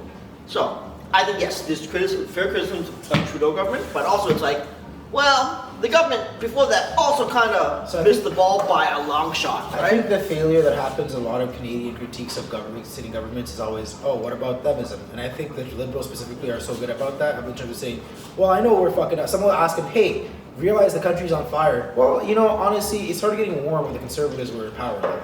So there's always this whataboutism. There's things we can talk about specifically about the Trudeau Liberal administration, right? Listen, I'm not afraid of the Trudeau government, but you can also look like just fact. Under their stewardship, highest unemployment. Under their stewardship rate. Well, hold on. Is that not also a result of COVID issues? Yeah, and their policies are trash. COVID issues, and their right? policies are trash. Well, And it depends. the federal policies we instituted were across the board failures. Yes. Across the board failures. Depends what policy you look at. You have to understand that it's controversial. You can't just say it like it's fact. Like that's actually controversial. From the beginning of wholesaling. That's actually, we can disagree with From that. the beginning of the wholesaling of our PPE externally, and then screwing over our own healthcare system because we didn't have the PPE to actually supply. Oh yeah, I agree with that. Then there's the improper timing of shuttering the borders, which is the stupidest thing they could have fucking done in the world. There's You know what? A lot of people made mistakes. A lot of countries made and they're mistakes. all idiots. And they're all idiots. It's also easy in hindsight to see this. It's also easy in hindsight. No. If we had more contact tracing, Yeah. we didn't have enough contact tracing. We need more contact tracing. If we had better medical data, maybe we would have known. We this needed to was not like- shut down the economy and like kill the economy. That's what we you needed don't not know. to do. You don't know that though, right? It's like Yes, I do, because now look where we're at. No, now. you don't What do know. you because think? then you also you're coming in from an ideological position. Okay. Right? Yeah. It's like okay, you're many people they're coming at it from like a a political ideological position. You can't say well a country like let's say Singapore or Japan where they have like or South Korea where they have like intense like contact tracing, like from airport all the way to hotels. Yeah. That didn't help them. I don't think contact tracing did anything. That's a point that we can debate on. Sure. I think like some of the poorest policies that were done at an early stage, and these are actually more so provincial, were things like, hey, let's put all the sick people into LTCs. Right? Oh, you know this really sick people that are already in long-term care homes, right? Okay, let's get the ones that already have COVID and throw them into, the poor policies like that cause massive deaths, right? Then there was failures in like understanding of how the procedure how to deal with this, like put people in which killed them faster, right? So I just think across the board, broadband, first of all, the whole consultant class ruined the whole referring to experts, and rather than actually doing intensive work on your own, caused a lot of death. Like the inability for people to have politicians and stakeholders to have the balls to say, no, I'm not just going to refer to what people are telling me to do, I'm actually going to refer to my fucking medical training and try to prescribe this in the way that I think is best, rather than being pressured by the media to do something because they're going to call me this, that, or the other. you see the effects of it now. I think it's inarguable. Sorry, But you can I gotta go. It's all good, Like an hour. Oh, hey, man. Well, thanks for stopping by. No problem. I'll see you guys next time. Thanks for Yeah. Call me. being on our podcast, man. You're awesome. Woo, shit. I'll send you the footage in a week. You'll For sure, man. You'll be on our podcast. Absolutely. Thanks for stopping again. Nice to meet you. I'll chill. I'll message you, okay? Yeah, man. If you're around, just For let me sure. know. All day long, all week long, baby. Again, Let's go to conference. it's really easy for us to, Walk to my house. it's really easy for us to, spout these things without actually looking at the data, right? And it's easy to nitpick things, right? I can nitpick too, right? It's like, at the end of the day, I got it. at the end of the day, people have different positions and needs that they want to champion, right? For someone else, like maybe not me, they look at, okay, this is great that the government now has like whatever, 50% women and an increase in minorities in federal positions. 10 years ago, you would have been like, oh, look, a good majority of Harper's government was like mostly middle-aged white dudes, right? Not even women, but mostly middle-aged white dudes. Yeah. It's like, well, you would look back and be like, that's not very good for a country that is pretty diverse. You could say, okay, maybe you want to choose candidates based on merit, whatever, blah, blah, but you can't deny that on some efforts, they're trying to actually make a little bit of change, right? They're trying to push and allow more people to get into these positions where maybe historically they wouldn't have. Right, Jody Wilson. Some of these programs, right? Look at the funding they've actually released for BIPOC entrepreneurs over the past 5-6 years. Every year the number has grown. Whether or not the programs have been successful, Right. I don't know, but I just know the number does keep going up every year. And the fact that there was no number before, come on, dude. Like, come on. The fact you told me before Trudeau government, there was no Trudeau government, we've changed the entire trajectory.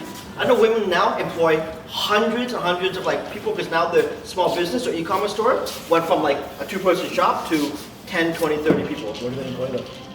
All here. It's all local. They're Canadians? Right? They're all Canadians. They're all people who are in Toronto. I know they have people across the country, but better late than never, but still. It's like, well, someone had to have done it.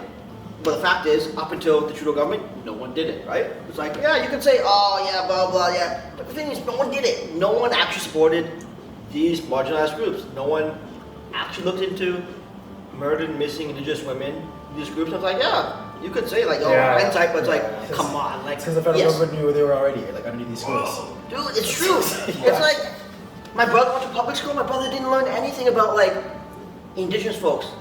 He's like, Yeah, Truth and Reconciliation Committee was. dude, that's kind of fucked up, That's man. important. Considering we fucking like put them through residential schools I and think, like. no, but the Trudeau undoubtedly are the worst thing to happen to Indigenous people in Canada. No, Not the worst thing, but I would say since the 1900s, definitely the worst thing. Since Trudeau's father essentially. Walk me through that. Walk me through So in that. 1964, Pierre Elliott Trudeau instituted the white papers, right? Which in his mind were, oh, we're just going to restart negotiation between like the Canadians and Aboriginals. In reality, what he did though was erase, it was basically delegitimize every single alliance that Aboriginals had created with Canadians to like establish certain rights and securities within the country. He basically said, nah, F all that. And he tried to wrap that in like a PR campaign of multiculturalism and like favorism, and we're doing the exact same thing this Trudeau is doing. You know what I mean? And then like and then we'll even further this new Trudeau, I don't think he's done the best thing for Aboriginals either. From a PR perspective, you have Jody Wilson-Raybould. Well, because I think he's a favorite politician, and I think this is in line with this. Yes, it's great that there's now programs to benefit ethnic like immigrants and whatnot, right? But this goes back to what I was saying about John Tory. This is a class of people that believe in favor politics. Oh, I'm sorry, I'm actually a racist, and I've done a lot of things to damage this group of people. So let me just toss some government money their way, right? Yeah. I think. Did you break up with mine? Yeah. You want to do off camera for a second? You want to go to the camera? You want to do off camera for a second? Want to go off camera for a second? Want to go off camera for a second? To this camera for a second? If you sound like you want it. Nah, I don't give a fuck. We're not talking shit. We're not talking shit. We're the camera on. But But to your point, my hot take, I would say the next 2 decades are the most critical for the identity of the nation. If they don't make it past 2040, I could very much, actually maybe even before 2040, I can see the nation, or certain parts of the nation, maybe seceding. I can see Quebec leaving. I think that's my hot take. I think Quebec could leave. I think Alberta could leave. I think right now, it's actually a miracle that they made it this far. Yeah. Right? I think there are internal policies and issues that, with a country as big as Canada, Yeah. especially with social media being more divisive and amplifying much more of like the issues now. Yeah. And it's like, you can't deny that. Social media really, really amplifies like opinions and the voice of the people. So what do you think about this? I think I think if they don't make it past 2040, they break up. I can see that 100%. I think Canada. The question is how or why or who What's the same about the US too? triggers it. Why do you say that date? I think maybe in the next 10 years, especially post-COVID, post-pandemic, I think the first thing they're trying to get past this like 9/11 level event, right? Okay. But it'll take them like probably a decade to like get back on track. And then once they get back probably on track, probably the early 2030s is when they start realizing or they start focusing on the core issues of the country. Especially now that they're starting to like. You think this is a recovery phase? I think we're still in the recovery phase. I think I see. there's something starting to come out where like, okay, they're bringing in 500,000 immigrants, right? They're bringing in like, different programs for investors, real estate, whatever. I think this is still a recovery phase to get the economy back on track. But once that's done, and it'll probably be done in the next 10 years, the attention shifts to the identity of the country. Because now, you go from, like I think I read somewhere, like, I think the Stats Canada said that this is the first time ever in the history of the country where the majorities, and majority they counted like 75% of Canadian populations, first language is not English or French. Yeah. It's like yeah. Mandarin, Urdu, whatever. It's like this is the first time, like, yeah. Well, if you distribute it to languages, English is not number one anymore. No, right now it's neither English or French. The majority of Canadians, Oh, first for the language, first time. it's something else. It's like, it makes sense. I mean, the bringing in more people, it's molding the identity of the nation a little bit, right? I'm actually waiting to see like when Canada becomes a bit more like Muslim and conservative. No. So think so. Yeah, Muslim conservative, like or just in general more. Cause I think based on like population rates, like the liberal people that are anti-religious don't have kids. Dude, I don't even think Muslims make up. Muslims? I don't even think they make 1% of the population, dude. Of Canada or of the world? Of Canada. Oh, because I think like There's a lot. I don't think compared to the other populations, I actually probably think maybe it's probably 1 to 2%. I'm curious. Let's look at There's even Chinese, No idea. like even the Chinese population Couldn't is tell you. like less than I think the Chinese and Hindu population is collectively together is like 10%, That sounds right to me. which is already like if you see like predominantly there's a lot of like Chinese ethnic Chinese across the country, and if that's only 5%, 5% of what's that? This is out of date data. I need to find good data here. And 5% of 40 million is what? That's something? Well, so apparently, actually, the numbers are 4.9% are Muslim. Okay, So alright, close to 5%. alright. As of 2021 census. So that's about, alright. So what, 2-3 million roughly? In that ballpark. So. I think you should like look into the average number of kids that a Muslim like people have versus like every other demographic. If I were to guess, I would say 3? 2 to 3? Just 3? 2 to 3 maybe, yeah. Yeah, Ben Shapiro said that at the end of this man, it's just going to be like all Jews and Muslims who still have kids. Yeah, Because all the liberal-minded people don't have kids anymore. it's true. It's like they're actually talking about this. That's why like the greater rate of population growth is something that some people are really looking close into for a lot of populations. Obviously, yeah, right, yeah. Yeah. I mean, yeah, maybe. Yeah, don't get me wrong. I'm laughing because I partly think it's true. I mean, So I'm just wondering what, because I think Europeans have like a terrible view on this, but like I feel like they're definitely seeing a lot of their demographic shifts happen, especially in places like France. yes. Agreed. And it's now having a tacit effect on policy. Sweden. Yeah, Sweden too as well, because now it's like policies have to be cognizant of like the Muslim population, although the traditional cultural population may not like fundamentally vibe. I think you see that everywhere though. So for example, in like C, right? So when I was like, I left like Thailand when I was like a teenager, and when I was growing up, like there was like maybe like 1 in 10 neighborhoods, or like 1 in 10 people were like Chinese. Where's this? In Thailand. Okay. So like maybe 1 in 10 people were like Chinese. I heard now, and it's not just in Thailand, but Indonesia, Philippines, or actually across sea in general. And Singapore was mostly the most ethnic Chinese, but like Malaysia has like a significant chunk. Thailand has a significant chunk. Like there's like a lot more like ethnically Chinese blending into the local population, who also are impacting the local culture a bit. But I would say in most parts, like I think the only real issue right now is really in Malaysia, where Chinese are 1% of the population, ethnic population in Malaysia, but control like something like control like something like 90% of like cabinet positions. This is Indonesia? In Malaysia. Malaysia? It's a big problem. I've heard about this. Well, they're like, wait a minute, they're like 1% of the population, but somehow they hold I've heard like about this. some like the wealthiest positions. Like it's kind of like ethnic Malaysia are not very happy about that. No. But like Yeah. place like Laos, in my grandmother's neighborhood, she's like, yeah, like you know what? In my neighborhood now, most people don't speak Lao, they speak like Mandarin. I'm like, in Laos, bro? She's like, yeah, like That's fucking crazy. like, and that's like, yeah, that's just like one part, right? Because you know, the influence is, it's money, dude. It's money, man. It's money, and also just like export of the brain, man. They're like, yeah, you know what? We're gonna send little Eric abroad, go live in fucking like, go live in Indonesia for a little bit, right? And then get a visa, get a passport, never come back. Oh, actually bring your family over there. It's actually a very interesting thing. They don't have to do militarily. They don't have to take over. You just gotta send the kids abroad. Honestly, it sounds like a lot of parts of Asia do things like really well. It's interesting because like I tell yes and no. Yes and no. Yes man. and no. yeah. They do something that's good. There's pros and cons of Confucianism, man. I Pros and see cons more of cons. Confucianism. Yeah, I see more cons. Probably more Confucianism. cons. But I hear what you're saying. There are pluses. Confucianism. What's that? Confucianism, it's the Chinese philosophy, it's man. it's a Chinese philosopher who believed that Oh, you should Confucius. do what your Yeah. dad says. Oh, okay. Live with your fucking parents forever and do what the fuck government says. Confucius say. Right? Now you know what I'm talking about. Now? Sorry, Eric. I was attentively listening to you. Until the stand-up comedy. Oh my god. Confucius say.